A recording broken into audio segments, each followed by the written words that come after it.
ನಮಸ್ಕಾರ. ಇವತ್ತಿನ ಎಪಿಸೋಡ್ ಅಲ್ಲಿ ನಾನು ನಿಮಗೆ 2 ಕತೆಗಳ ಬಗ್ಗೆ ಡಿಸ್ಕಸ್ ಮಾಡ್ತೀನಿ. ಮೊದಲನೇ ಕತೆಯಲ್ಲಿ ಭಾರತದ ಅತಿದೊಡ್ಡ ಈ ಪ್ರೈವೇಟ್ ಆಯಿಲ್ ರಿಫೈನರ್ಸ್ ಏನಿದೆ, ಇದು ಒಂದು ಗ್ಲೋಬಲ್ ಮಾರ್ಕೆಟ್ಸ್ ಗಳನ್ನ ಬಿಟ್ಟು ನಿಮ್ಮ ಒಂದು ಲೋಕಲ್ ಪೆಟ್ರೋಲ್ ಪಂಪ್ ನಲ್ಲಿ ಕಸ್ಟಮರ್ಸ್ ಗಾಗಿ ಫೈಟ್ ಮಾಡೋದಕ್ಕೆ ಯಾಕೆ ಶುರು ಮಾಡ್ತಿದ್ದಾರೆ ಅನ್ನೋದ್ರ ಬಗ್ಗೆ ಡಿಸ್ಕಸ್ ಮಾಡೋಣ. ಮತ್ತೆ ಎರಡನೇ ಕತೆಯಲ್ಲಿ RBI ಭಾರತದ ಒಂದು ಗೋಲ್ಡ್ ಲೋನ್ ಇಂಡಸ್ಟ್ರಿಯನ್ನ ಹೇಗೆ ಬದಲಾಯಿಸ್ತಿದೆ, ಮತ್ತೆ ಲಕ್ಷಾಂತರ ಈ ಒಂದು ಕುಟುಂಬಗಳು ಏನಿದೆ ತಮ್ಮ ಒಂದು ಜ್ಯುವೆಲರಿ ಮೇಲೆ ಸಾಲ ಪಡೆಯೋ ರೀತಿಯನ್ನ ಬದಲಾಯಿಸಬಹುದಾ, ಹೊಸ ರೂಲ್ಸ್ ಗಳು ಏನೆಲ್ಲ ಇದೆ ಅನ್ನೋದ್ರ ಬಗ್ಗೆ ಚರ್ಚೆ ಮಾಡೋಣ. ಎಲ್ರಿಗೂ ಸ್ವಾಗತ. ಇವತ್ತು ಬುಧವಾರ ಜೂನ್ 11. ನಾನು ನಿಮ್ಮ ನಿರೂಪಕಿ ಚಂದನಾ ಗೌಡ. ಬನ್ನಿ ಕಾರ್ಯಕ್ರಮವನ್ನ ಶುರು ಮಾಡೋಣ. ಭಾರತದ ಆಯಿಲ್ ರಿಫೈನಿಂಗ್ ಕತೆ ಸದ್ದಿಲ್ಲದೆ ಒಂದು ದೊಡ್ಡ ಬದಲಾವಣೆಯನ್ನ ಕಾಣ್ತಿದೆ. ಇತ್ತೀಚಿನ ಒಂದು ರಿಯೋಟರ್ಸ್ ರಿಪೋರ್ಟ್ ಪ್ರಕಾರ ನಾವು ನೋಡಿದಾಗ ನೋಡಿ, ರಿಲಯನ್ಸ್ ಇಂಡಸ್ಟ್ರೀಸ್ ಮತ್ತೆ ನಯಾರ ಎನರ್ಜಿ ತರದ ಕಂಪನಿಗಳು ದಶಕಗಳಿಂದ ಅಂದ್ರೆ ಡಿಕೇಡ್ಸ್ ಇಂದ ರಿಫೈನ್ಡ್ ಪೆಟ್ರೋಲಿಯಂ ಪ್ರಾಡಕ್ಟ್ಸ್ ನ ಯುರೋಪ್, ಏಷ್ಯಾ ಮತ್ತೆ ಅಮೆರಿಕದಲ್ಲಿರೋ ಕಸ್ಟಮರ್ಸ್ಗೆ ಶಿಪ್ಪಿಂಗ್ ಮಾಡ್ತಿದ್ರು. ಈಗ ತಮ್ಮ ಫೋಕಸ್ ನ ಏನ್ ಮಾಡ್ತಿದ್ದಾರೆ ಅಂತಂದ್ರೆ ತಾಯ್ನಾಡಿನ ಕಡೆಗೆ ತಿರುಗಿಸ್ತಾ ಇದ್ದಾರೆ. ಅವರು ಲೋಕಲ್ ಫ್ಯೂಯಲ್ಗೆ ಪಂಪ್ಗಳಲ್ಲಿ ಏನ್ ಮಾಡ್ತಿದ್ದಾರೆ ಗೊತ್ತಾ, ಇಂಡಿಯನ್ ಕನ್ಸ್ಯೂಮರ್ಸ್ಗೋಸ್ಕರನೇ ತುಂಬಾ ಅಗ್ರೆಸಿವ್ ಆಗಿ ಕಾಂಪೀಟ್ ಮಾಡ್ತಾ ಬರ್ತಿದ್ದಾರೆ. ಈ ಶಿಫ್ಟ್ ಅನ್ನ ನಾವು ನೋಡಿದಾಗ ಗ್ಲೋಬಲ್ ಎನರ್ಜಿ ಲ್ಯಾಂಡ್ಸ್ಕೇಪ್ ಹೇಗೆ ಎವಾಲ್ವ್ ಆಗ್ತಿದೆ ಅನ್ನೋದು ಇಲ್ಲಿ ಗೊತ್ತಾಗುತ್ತೆ ನೋಡಿ. ಮತ್ತೆ ಭಾರತದ ಡೊಮೆಸ್ಟಿಕ್ ಮಾರ್ಕೆಟ್ ಯಾಕೆ ಹಿಂದೆಂದಿಗಿಂತನೂ ಕೂಡ ಹೆಚ್ಚು ಅಟ್ರಾಕ್ಟಿವ್ ಆಗಿ ಕಾಣ್ತಿದೆ ಅನ್ನೋದ್ರ ಬಗ್ಗೆ ಮುಖ್ಯವಾದದನ್ನೇ ನಾವಿವಾಗ ನಿಮ್ಗೆ ಹೇಳೋಕ್ ಹೊರಟಿರೋದು. ಏನಾಗ್ತಿದೆ ಅಂತ ಅರ್ಥ ಮಾಡ್ಕೊಳ್ಳೋದಕ್ಕೆ ನಾವು ಭಾರತದ ಒಂದು ಆಯಿಲ್ ರಿಫೈನಿಂಗ್ ಇಂಡಸ್ಟ್ರಿ ಏನಿದೆ ಅಲ್ವಾ, ಯಾವ ರೀತಿ ಕೆಲಸ ಮಾಡುತ್ತೆ ಅನ್ನೋದ್ರಿಂದ ಶುರು ಮಾಡ್ಕೊ ಬರ್ಬೇಕು ನೋಡಿ. ಆಯಿಲ್ ರಿಫೈನರ್ಸ್ ನಾವು ನೋಡಿದಾಗ ಕ್ರೂಡ್ ಆಯಿಲ್ ನ ಅಂದ್ರೆ ಈ ಒಂದು ಅಂಡರ್ ಗ್ರೌಂಡ್ ಇಂದ ಪಂಪ್ ಮಾಡೋ ಆ ದಪ್ಪ ಈ ಕಪ್ಪು ದ್ರವವನ್ನ ತಗೊಂಡು ಅದನ್ನ ಏನ್ ಮಾಡ್ತಾರೆ ಗೊತ್ತಾ, ಮಾಸಿವ್ ಫೆಸಿಲಿಟೀಸ್ ಗಳಲ್ಲಿ ಪ್ರಾಸೆಸ್ ಮಾಡ್ಕೊಂಡು ಪೆಟ್ರೋಲ್, ಡೀಸೆಲ್ ಮತ್ತೆ ಈ ಒಂದು ಜೆಟ್ ಫ್ಯೂಯಲ್ ತರದ ಯೂಸ್ಫುಲ್ ಪ್ರಾಡಕ್ಟ್ ಗಳನ್ನಾಗಿ ಕ್ರಿಯೇಟ್ ಮಾಡ್ತಾರೆ. ಇದನ್ನ ಒಂದು ಹೈಲಿ ಸೊಫಿಸ್ಟಿಕೇಟೆಡ್ ಕುಕಿಂಗ್ ಪ್ರಾಸೆಸ್ ಅಂತ ಅಂದ್ಕೊಳ್ಳಿ. ಇಲ್ಲಿ ಬೇರೆ ಯಾವುದೇ ರೀತಿಯಾದಂತಹ ಟೆಂಪರೇಚರ್ಸ್ ನ ನೋಡಿದಾಗ ಮತ್ತೆ ಟೆಕ್ನಿಕ್ಸ್ ಗಳನ್ನ ಬಳಸಿ ಬೇರೆ ಬೇರೆ ಎಂಡ್ ಪ್ರಾಡಕ್ಟ್ಸ್ ಕೂಡ ಮಾಡಲಾಗುತ್ತೆ. ಅಂದ್ರೆ ಒಂದು ಟೆಂಪರೇಚರ್ಸ್ ಮೇಲೆ ಪ್ರತಿಯೊಂದನ್ನು ಕೂಡ ಇದು ಡಿಪೆಂಡ್ ಆಗಿರುತ್ತೆ ಅಂತ. ಭಾರತದಲ್ಲಿ ಈ ಇಂಡಸ್ಟ್ರಿ ಯಾವಾಗ್ಲೂ ಕೂಡ 2 ಕ್ಯಾಂಪ್ಸ್ ಗಳಾಗಿ ವಿಂಗಡಣೆ ಆಗುತ್ತೆ. ಒಂದ್ ಕಡೆ ಗೌರ್ಮೆಂಟ್ ಅಂದ್ರೆ ಒಡೆತನ ನಾವು ನೋಡಿದಾಗ ಇಂಡಿಯನ್ ಆಯಿಲ್ ಕಾರ್ಪೊರೇಷನ್ ಆಗಿರ್ಬೋದು, ಭಾರತ್ ಪೆಟ್ರೋಲಿಯಂ ಮತ್ತೆ ಹಿಂದೂಸ್ತಾನ್ ಪೆಟ್ರೋಲಿಯಂ, ಈ ಕಂಪನಿಗಳು ಟ್ರೆಡಿಷನಲಿ ಅಂದ್ರೆ ಸಾಂಪ್ರದಾಯಿಕವಾಗಿ ಭಾರತದ ಒಂದು ಕನ್ಸ್ಯೂಮರ್ಸ್ಗೆ ಸರ್ವ್ ಮಾಡೋದ್ರಲ್ಲಿ ಫೋಕಸ್ ಮಾಡ್ತಾ ಇದೆ. ಇನ್ನು ದೇಶದಾದ್ಯಂತ ನೀವು ನೋಡೋ ಹೆಚ್ಚಿನ ಒಂದು ಫ್ಯೂಯಲ್ ಸ್ಟೇಷನ್ಸ್ ಗಳನ್ನ ನಾವು ನೋಡಿದಾಗ ಇವೇ ನಡ್ಸ್ಕೊಂತಾ ಬರ್ತಿರೋದು. ಇನ್ನು ಭಾರತದ ಒಂದು ಸುಮಾರು 64,600 ಪೆಟ್ರೋಲ್ ಪಂಪ್ಸ್ ಗಳನ್ನ 87% ಗಿಂತ ಹೆಚ್ಚು ಇವರೇ ಕಂಟ್ರೋಲ್ ನಲ್ಲಿ ನಡೆಸ್ತಾ ಇರೋದು. ಇನ್ನೊಂದ್ ಕಡೆ ಪ್ರೈವೇಟ್ ಪ್ಲೇಯರ್ಸ್ ಗಳಾದ ಈ ಒಂದು ರಿಲಯನ್ಸ್ ಇಂಡಸ್ಟ್ರೀಸ್ ಮತ್ತೆ ನಯಾರ ಎನರ್ಜಿ ಇಲ್ಲೇ ಇದೆ ನೋಡಿ. ಈ ಕಂಪನಿಗಳು ಏನ್ ಮಾಡುತ್ತೆ ಅಂತಂದ್ರೆ ರಿಫೈನಿಂಗ್ ಬಿಸ್ನೆಸ್ ಗೆ ಎಂಟರ್ ಆದಾಗ ಅವ್ರಿಗೆ ಒಂದು ಪ್ರಾಬ್ಲಮ್ ಅನ್ನ ಎದುರಿಸಬೇಕಾಯ್ತು. ಡೊಮೆಸ್ಟಿಕ್ ಮಾರ್ಕೆಟ್ ಅನ್ನ ನಾವು ನೋಡಿದಾಗ ಈಗಾಗಲೇ ರಾಜ್ಯಗಳೇ ನಡೆಸ್ತಾ ಇರುವಂತಹ ಕಂಪನಿಗಳಿಂದ ಡಾಮಿನೇಟೆಡ್ ಆಗಿದೆ ಅಲ್ವಾ. ಅಂದ್ರೆ ಇದ್ರ ಜೊತೆಗೆ ಏನಾಗುತ್ತೆ, ಗೌರ್ಮೆಂಟ್ ಹಲವಾರು ವರ್ಷಗಳ ಹಿಂದೆನೆ ಈ ಒಂದು ಫ್ಯೂಯಲ್ ಪ್ರೈಸಸ್ ನ ಅಫಿಷಿಯಲಿ ಡಿರೆಗ್ಯುಲೇಟ್ ಮಾಡ್ಕೊಂಡು ಬಂದಿದ್ದಾರೆ. ಅದನ್ನ ನಾವು ನೋಡಿದಾಗ ಟ್ಯಾಕ್ಸೇಷನ್ ಮೂಲಕ ಕನ್ಸ್ಯೂಮರ್ಸ್ ಏನ್ ಪೇ ಮಾಡ್ತಾರೆ ಅನ್ನೋದನ್ನ ಇಲ್ಲಿ ನೀವು ಎಫೆಕ್ಟಿವ್ ಆಗಿ ಕಂಟ್ರೋಲ್ ಮಾಡೋದನ್ನ ನೋಡಬಹುದು. ನೀವು ಪಂಪ್ ನಲ್ಲಿ ಪೇ ಮಾಡೋ ಅರ್ಧಕ್ಕಿಂತ ಹೆಚ್ಚು ಹಣವನ್ನ ನಾವು ನೋಡಿದಾಗ ನಿಜವಾಗ್ಲೂ ಕೂಡ ಟ್ಯಾಕ್ಸಸ್ ಮತ್ತೆ ಗೌರ್ಮೆಂಟ್ ಆಗಾಗ ಇನ್ಫ್ಲೇಷನ್ ಅಥವಾ ರೆವಿನ್ಯೂ ನೀಡ್ಸ್ ಏನಿರುತ್ತೆ ಅದನ್ನ ಮ್ಯಾನೇಜ್ ಮಾಡೋದಕ್ಕೆ ಇವನ್ನ ಅಡ್ಜಸ್ಟ್ ಮಾಡ್ತಾನೆ ಇರುತ್ತೆ. ಇದರಿಂದ ಏನಾಗುತ್ತೆ ಗೊತ್ತಾ, ಈ ಒಂದು ಡೊಮೆಸ್ಟಿಕ್ ಮಾರ್ಕೆಟ್ಗೆ ಕಾಂಪ್ಲೆಕ್ಸ್ ಆಗಿರೋ ಹಾಗೆ ಒಂದು ಅನ್ಪ್ರೆಡಿಕ್ಟಬಲ್ ಆಗ್ತಾ ಇದೆ ಅನ್ನೋದನ್ನ ನಾವು ಇಲ್ಲಿ ಸ್ಟೆಪ್ ಬೈ ಸ್ಟೆಪ್ ನೋಡ್ತಾ ಬರ್ಬೋದು. ಸೊ ಈ ಪ್ರೈವೇಟ್ ರಿಫೈನರ್ಸ್ ಒಂದು ಬೇರೆ ತರದ ಸ್ಟ್ರಾಟಜಿ ಬಿಲ್ಡ್ ಅನ್ನ ಮಾಡ್ತಾ ಇದ್ದಾರೆ ನೋಡಿ. ಇಂಡಿಯನ್ ಕಸ್ಟಮರ್ಸ್ ಗಾಗಿ ನಾವು ನೋಡಿದಾಗ ಕಾಂಪೀಟ್ ಮಾಡೋ ಬದಲು ಅವರು ಪ್ರಪಂಚಕ್ಕೆ ಏನ್ ಮಾಡ್ತಿದ್ದಾರೆ, ಸರ್ವ್ ಮಾಡೋಣ ಅಂತ ಅನ್ಕೊಂಡಿರೋದು. ಅಂದ್ರೆ ರಿಲಯನ್ಸ್ ಗುಜರಾತ್ ಅಲ್ಲಿ ಮಾಸಿವ್ ಜಮಾನಗರ ಒಂದು ಕಾಂಪ್ಲೆಕ್ಸ್ ಏನಿದೆ ಅದನ್ನ ನಿರ್ಮಿಸಿದೆ. ಇದನ್ನ ನಾವು ನೋಡಿದಾಗ ಪ್ರಪಂಚದ ಲಾರ್ಜೆಸ್ಟ್ ಸಿಂಗಲ್ ಸೈಟ್ ರಿಫೈನರಿ ಆಗಿರೋದು. ದಿನಕ್ಕೆ 1.4 million barrels of crude oil process ಮಾಡುವಂತಹ ಸಾಮರ್ಥ್ಯವನ್ನ ಇದು ಹೊಂದಿದೆ ಗೊತ್ತಾ. ಇನ್ನು ನಯಾರ ತನ್ನ ಒಂದು ವಾಡಿನಾರ್ ಫೆಸಿಲಿಟಿಯನ್ನ 20 ಮಿಲಿಯನ್ ಟನ್ಸ್ ಆನ್ಯುಯಲ್ ಕೆಪಾಸಿಟಿ ಒಂದಿಗೆ ಬಿಲ್ಡ್ ಮಾಡ್ತು. ಇವು ಕೇವಲ ರಿಫೈನರ್ಸ್ ಆಗಿರ್ಲಿಲ್ಲ. ಇದನ್ನ ನಾವು ನೋಡಿದಾಗ ಗ್ಲೋಬಲ್ ಆಗಿ ಈ ಒಂದು ಫ್ಯೂಯಲ್ ಪ್ರಾಡಕ್ಟ್ಸ್ ಅನ್ನ ಶಿಪ್ ಮಾಡೋದಕ್ಕೆ ಡಿಸೈನ್ ಮಾಡಿದ ಒಂದು ಎಕ್ಸ್ಪೋರ್ಟ್ ಮಷಿನ್ಸ್ ಗಳಾಗಿರೋದು. ಇನ್ನು ನಂಬರ್ಸ್ ಅವರು ಎಷ್ಟೊಂದು ಎಕ್ಸ್ಪೋರ್ಟ್ ಫೋಕಸ್ಡ್ ಆಗಿದ್ರು ಅಂತ ತೋರ್ಸತ್ತೆ ನೋಡಿ. ಫಿಸ್ಕಲ್ ಇಯರ್ ಅನ್ನ ನಾವು ತಗೊಂಡಾಗ 2022 ಹಾಗೂ 2023 ಅಲ್ಲಿ Reliance 36.1 million tons of petroleum products ಅನ್ನ ಎಕ್ಸ್ಪೋರ್ಟ್ ಮಾಡಿದೆ. ಇದು ಭಾರತದ ಟೋಟಲ್ ಫ್ಯೂಯಲ್ ಎಕ್ಸ್ಪೋರ್ಟ್ಸ್ ಅನ್ನ ನಾವು ನೋಡಿದಾಗ ಸುಮಾರು 80% ನಷ್ಟು. ಅದರ ಮುಂದಿನ ವರ್ಷ ಭಾರತದ ಎಕ್ಸ್ಪೋರ್ಟ್ 63 ಮಿಲಿಯನ್ ಟನ್ಸ್ಗೆ ಏರ್ದಾಗ್ಲೂ ಕೂಡ ರಿಲಯನ್ಸ್ 60% ಪಾಲನ್ನ ಹೊಂದಿತ್ತು. ಇನ್ನು ನಯಾರ ತನ್ನ ಒಂದು ಪ್ರೊಡ್ಯೂಸ್ ಮಾಡ್ತಿದ್ರಲ್ಲಿ ಸುಮಾರು 40% ಎಕ್ಸ್ಪೋರ್ಟ್ ಮಾಡ್ತಿತ್ತು ಕೂಡ. ಇನ್ನು ವರ್ಷಗಳ ಕಾಲ ನಾವು ನೋಡಿದಾಗ ಈ ಮಾಡೆಲ್ ಬ್ರಿಲಿಯಂಟ್ ಆಗಿ ವರ್ಕ್ ಆಯ್ತು ಗೊತ್ತಾ. ಅಂದ್ರೆ ಇಂಟರ್ನ್ಯಾಷನಲ್ ಮಾರ್ಕೆಟ್ಸ್ ಒಂದು ಉತ್ತಮ ಪ್ರೈಸಸ್ ಅನ್ನ ಮತ್ತೆ ಕಡಿಮೆ ಮಾಡಿಕೊಂಡು ಈ ಒಂದು ರೆಗ್ಯುಲೇಟರಿ ಕಾಂಪ್ಲಿಕೇಶನ್ಸ್ ಏನಿರುತ್ತೆ ಅದನ್ನ ಆಫರ್ ಮಾಡಿದ್ವು. ಆಮೇಲೆ ಬಂತು ನೋಡಿ ಕೋವಿಡ್-19 ಮತ್ತೆ ಎಲ್ಲವೂ ಕೂಡ ಬದಲಾಗೋಯ್ತು. ನೋಡಿ ಪ್ಯಾಂಡಮಿಕ್ ಕೇವಲ ಈ ಸಪ್ಲೈ ಚೈನ್ಸ್ ನ ಟೆಂಪ್ರವರಿ ನಾವು ನೋಡಿದಾಗ ತೊಂದರೆಗೊಳೆ ಮಾಡಲಿಲ್ಲ. ಅದು ಗ್ಲೋಬಲ್ ಎನರ್ಜಿ ಕನ್ಸಪ್ಷನ್ ಏನಿದೆ ಅದರ ಒಂದು ಪ್ಯಾಟ್ರನ್ ನ ಫಂಡಮೆಂಟಲಿ ಚೇಂಜ್ ಮಾಡ್ಬಿಡ್ತು. ಈಗ ಪ್ರಪಂಚ ಮತ್ತೆ ರೀಓಪನ್ ಆದಾಗ ರಿಫೈನರ್ಸ್ ಮೊದಲು ಒಂದು ಬೂಮ್ ಅಂತ ಅನ್ಕೊಂಡಿದ್ರು. ಇನ್ನು ವರ್ಷಾನುಗಳ ಕಾಲ ನಾವು ಕಾದ್ವಿ ಅಂದಾಗ ಈ ಒಂದು ರಿಫೈನಿಂಗ್ ಕೆಪಾಸಿಟಿಯಲ್ಲಿ ಆದಂತಹ ಒಂದು ಅಂಡರ್ ರೀ ಇನ್ವೆಸ್ಟ್ಮೆಂಟ್ ಅಂತ ಗೊತ್ತಾಗುತ್ತೆ. ಇನ್ನು ಪೋಸ್ಟ್ ಲಾಕ್ಡೌನ್ ನೋಡಿದಾಗ ಡಿಮ್ಯಾಂಡ್ ನ ಒಂದು ಸರ್ಜಿಂಗ್ ಮುಖಾಮುಖಿ ಆಯ್ತು. ಅಂದ್ರೆ ಫೇಸ್ ಮಾಡಿದಾಗ ಏನ್ ಗೊತ್ತಾಯ್ತು ಗೊತ್ತಾ, ಇಂಡಸ್ಟ್ರಿ ಎಕ್ಸ್ಪರ್ಟ್ಸ್ ಈ ಒಂದು ರಿಫೈನಿಂಗ್ ಸೂಪರ್ ಸೈಕಲ್ ಅಂತ ಕರೆಯೋದನ್ನ ಶುರು ಮಾಡ್ಕೊಂಡ್ರು. ಇನ್ನು 2022 ಉದ್ದಕ್ಕೂ ನಾವು ನೋಡಿದಾಗ ನೀವು ಆಯಿಲ್ ರಿಫೈನರಿ ನಡೆಸ್ತಿದ್ರೆ ಹಾಗೇನೆ ಒಂದು ಎಕ್ಸೆಪ್ಷನಲ್ ಪ್ರಾಫಿಟ್ ಅನ್ನು ಕೂಡ ಮಾಡ್ತಿದ್ರಿ. ಆದ್ರೆ ಈ ಭೂಮ್ ದುರ್ಬಲ ಅಡಿಪಾಯದ ಮೇಲೆ ನಿಂತಿತ್ತು ನೋಡಿ. ಅಂದ್ರೆ ಇನಿಷಿಯಲ್ ಸರ್ಜ್ ನಂತರ ಗ್ಲೋಬಲ್ ಆಯಿಲ್ ಡಿಮ್ಯಾಂಡ್ ನ ಈ ಒಂದು ಪ್ಲಾಟ್ಯೂ ಆಗೋದಕ್ಕೆ ಶುರುವಾಗೋಯ್ತು. ಮತ್ತೆ ಕೀ ಮಾರ್ಕೆಟ್ಸ್ ಅಲ್ಲಿ ಡಿಕ್ಲೈನ್ ಕೂಡ ಆಗೋಯ್ತು. ಚೈನಾ ದಶಕಗಳ ಕಾಲ ಈ ಒಂದು ಗ್ಲೋಬಲ್ ಫ್ಯೂಯಲ್ ಡಿಮ್ಯಾಂಡ್ ನ ಗ್ರೋತ್ ನೋಡಿದಾಗ ಅವರೇ ಡ್ರೈವ್ ಮಾಡ್ತಾ ಇದ್ದು. ಅಲ್ಲಿ ಕನ್ಸಪ್ಷನ್ ಕೂಡ ಪೀಕ್ ಅನ್ನ ತಲುಪಿಕೊಂಡು ಆಮೇಲೆ 2024ರಲ್ಲಿ ಎಲೆಕ್ಟ್ರಿಕ್ ವೆಹಿಕಲ್ಸ್ ಹೆಚ್ಚು ಪ್ರಾಮುಖ್ಯತೆನ ಪಡೆದಿದ್ರಿಂದ ಮತ್ತೆ ಎಕನಾಮಿಕ್ ಗ್ರೋತ್ ಕೂಡ ಸ್ಲೋ ಆಗಿದ್ರಿಂದ ಸ್ವಲ್ಪ ಡಿಕ್ಲೈನ್ ಆಗೋದಕ್ಕೆ ಶುರುವಾಯಿತು. ಇನ್ನು ಇಂಟರ್ನ್ಯಾಷನಲ್ ಎನರ್ಜಿ ಏಜೆನ್ಸಿ ಪ್ರಿಡಿಕ್ಟ್ ಮಾಡೋ ಪ್ರಕಾರ ಈ ಒಂದು ಗ್ಲೋಬಲ್ ಆಯಿಲ್ ಡಿಮ್ಯಾಂಡ್ ಅನ್ನು ನಾವು ನೋಡಿದಾಗ ಇದರ ಗ್ರೋತ್ ಏನಿದೆ ಅಲ್ವಾ, ಅರ್ಲಿ 2025 ಇಂದ ನಾವು ನೋಡ್ತಿದೀವಿ ಅಂದ್ರೂ ಕೂಡ 9,90,000 ಬ್ಯಾರೆಲ್ಸ್ ಪರ್ ಡೇ ಇಂದ ವರ್ಷದ ಉಳಿದ ಭಾಗಕ್ಕೆ ಕೇವಲ 6,50,000 ಬ್ಯಾರೆಲ್ಸ್ ಪರ್ ಡೇಗೆ ಸ್ಲೋ ಆಗೋಗಿದೆ. ಈ ಮಧ್ಯೆ ನಾವು ನೋಡಿದಾಗ ಹೊಸ ಸಪ್ಲೈ ಮಾರ್ಕೆಟ್ಸ್ಗೆ ಹರಿದು ಬರೋದಂತೂ ನಿಲ್ಲಿಲ್ಲ ಬಿಡಿ. ಯುನೈಟೆಡ್ ಸ್ಟೇಟ್ಸ್, ಬ್ರೆಜಿಲ್, ಕೆನಡಾ ಮತ್ತೆ ಗುಯಾನಾ ತರದ ಒಂದು ನಾನ್ ಒಪೆಕ್ ದೇಶಗಳನ್ನ ನಾವು ನೋಡಿದಾಗ ಪ್ರೊಡಕ್ಷನ್ ನ ರ್ಯಾಂಪ್ ಅಪ್ ಮಾಡ್ಕೊಂಡಿದ್ರು. ಅಂದ್ರೆ ಗ್ಲೋಬಲ್ ಆಗಿ ಹೊಸ ರಿಫೈನರ್ಸ್ ಏನೆಲ್ಲ ಇದೆ ಇದೆಲ್ಲ ಆನ್ಲೈನ್ ಆಗೋಯ್ತು. ಅಂದ್ರೆ ಇದ್ದಕ್ಕಿದ್ದ ಹಾಗೆ ಕಡಿಮೆ ಡಿಮ್ಯಾಂಡ್ ಹಿಂದೆ ತುಂಬಾ ಹೆಚ್ಚು ರಿಫೈನ್ಡ್ ಫ್ಯೂಯಲ್ ಸಹ ಓಡಾಡ್ತಾ ಇತ್ತು. ಇದರ ಪರಿಣಾಮ ನೋಡಿದಾಗ ಎಕ್ಸ್ಪೋರ್ಟರ್ಸ್ಗೆ ಬ್ರೂಟಲ್ ಅಂತ ಅನ್ಸೋಕ್ ಶುರುವಾಯ್ತು ಬಿಡಿ. ಅಂದ್ರೆ ಈ ಒಂದು ಸಿಂಗಾಪುರ್ ಕಾಂಪ್ಲೆಕ್ಸ್ ರಿಫೈನಿಂಗ್ ಮಾರ್ಜಿನ್ಸ್ ಅನ್ನ ನಾವು ನೋಡಿದಾಗ ಏಷ್ಯನ್ ರಿಫೈನರ್ಸ್ಗೆ ಒಂದು ಕೀ ಪ್ರಾಫಿಟಬಿಲಿಟಿ ಇಂಡಿಕೇಟರ್ ಅಂತ ಹೇಳ್ತಾರೆ. ಅಂದ್ರೆ ಸೆಪ್ಟೆಂಬರ್ 2024ರಲ್ಲಿ 1.6 ಈ ಒಂದು ಡಾಲರ್ ಪರ್ ಬ್ಯಾರೆಲ್ಗೆ ಕುಸಿತೋಗಿರೋದು. ಇದು 2020 ನಂತರ ತುಂಬಾ ಲೋಯೆಸ್ಟ್ ಅಂತ ಹೇಳ್ಬೋದು. ಇನ್ನು ಯುರೋಪಿಯನ್ ಡೀಸೆಲ್ ಮಾರ್ಜಿನ್ ನಾವು ನೋಡಿದಾಗ $30 to $40 ಪರ್ ಬ್ಯಾರೆಲ್ಸ್ ಪೀಕ್ ನಿಂದ ಹಿಡಿದು ಸುಮಾರು $13ಗೆ ಕ್ರಾಶ್ ಆಗಿತ್ತು. ಗ್ಲೋಬಲ್ ಮಾರ್ಕೆಟ್ಸ್ ಒದ್ದಾಡ್ತಿರ್ಬೇಕಾದ್ರೆ ಭಾರತ ಈ ಒಂದು ಅನ್ಸ್ಟೆಬಿಲಿಟಿ ಏನಿರುತ್ತೆ ಅದನ್ನ ಎಕ್ಸ್ಪೀರಿಯನ್ಸ್ ಮಾಡಿತ್ತು ಕೂಡ. ನಮ್ಮ ಒಂದು ಡೀಸೆಲ್ ಕನ್ಸಪ್ಷನ್ ನಾವು ನೋಡಿದಾಗ 2024 ಹಾಗೂ 2025 ನಲ್ಲಿ ರೆಕಾರ್ಡ್ ಏನಿತ್ತು ಗೊತ್ತಾ, 91.4 ಮಿಲಿಯನ್ ಟನ್ಸ್ ಅಲ್ಲೇ ತಲುಪಿತ್ತು. ಇದು ಕೇವಲ 2 ವರ್ಷಗಳ ಹಿಂದೆ 85.9 ಮಿಲಿಯನ್ ಟನ್ಸ್ ಇತ್ತು ಗೊತ್ತಾ. ಇನ್ನು ಪೆಟ್ರೋಲ್ ಕನ್ಸಪ್ಷನ್ ನಾವು ನೋಡಿದಾಗ 35 ಮಿಲಿಯನ್ ಟನ್ಸ್ ಇಂದ 40 ಮಿಲಿಯನ್ ಟನ್ಸ್ಗೆ ಏರೋಗಿದೆ. ಇದಕ್ಕೆ ಕಾರಣ ಸ್ಟ್ರೇಟ್ ಫಾರ್ವರ್ಡ್ ಆಗಿದೆ ಅಂತ ಗೊತ್ತಾಗುತ್ತೆ ನೋಡಿ. ಇನ್ನು ಭಾರತ ಈ ಒಂದು ಮೋಟರೈಸೇಷನ್ ಅಲ್ಲಿ ಇನ್ನೂ ಕೂಡ ಅರ್ಲಿ ಸ್ಟೇಜ್ ನಲ್ಲಿದೆ. ಪ್ರತಿ 1000 ಜನರಿಗೆ ನಾವು ತಗೊಂಡಾಗ ಕೇವಲ 22 ಕಾರ್ಗಳು ಮಾತ್ರ ಇವೆ.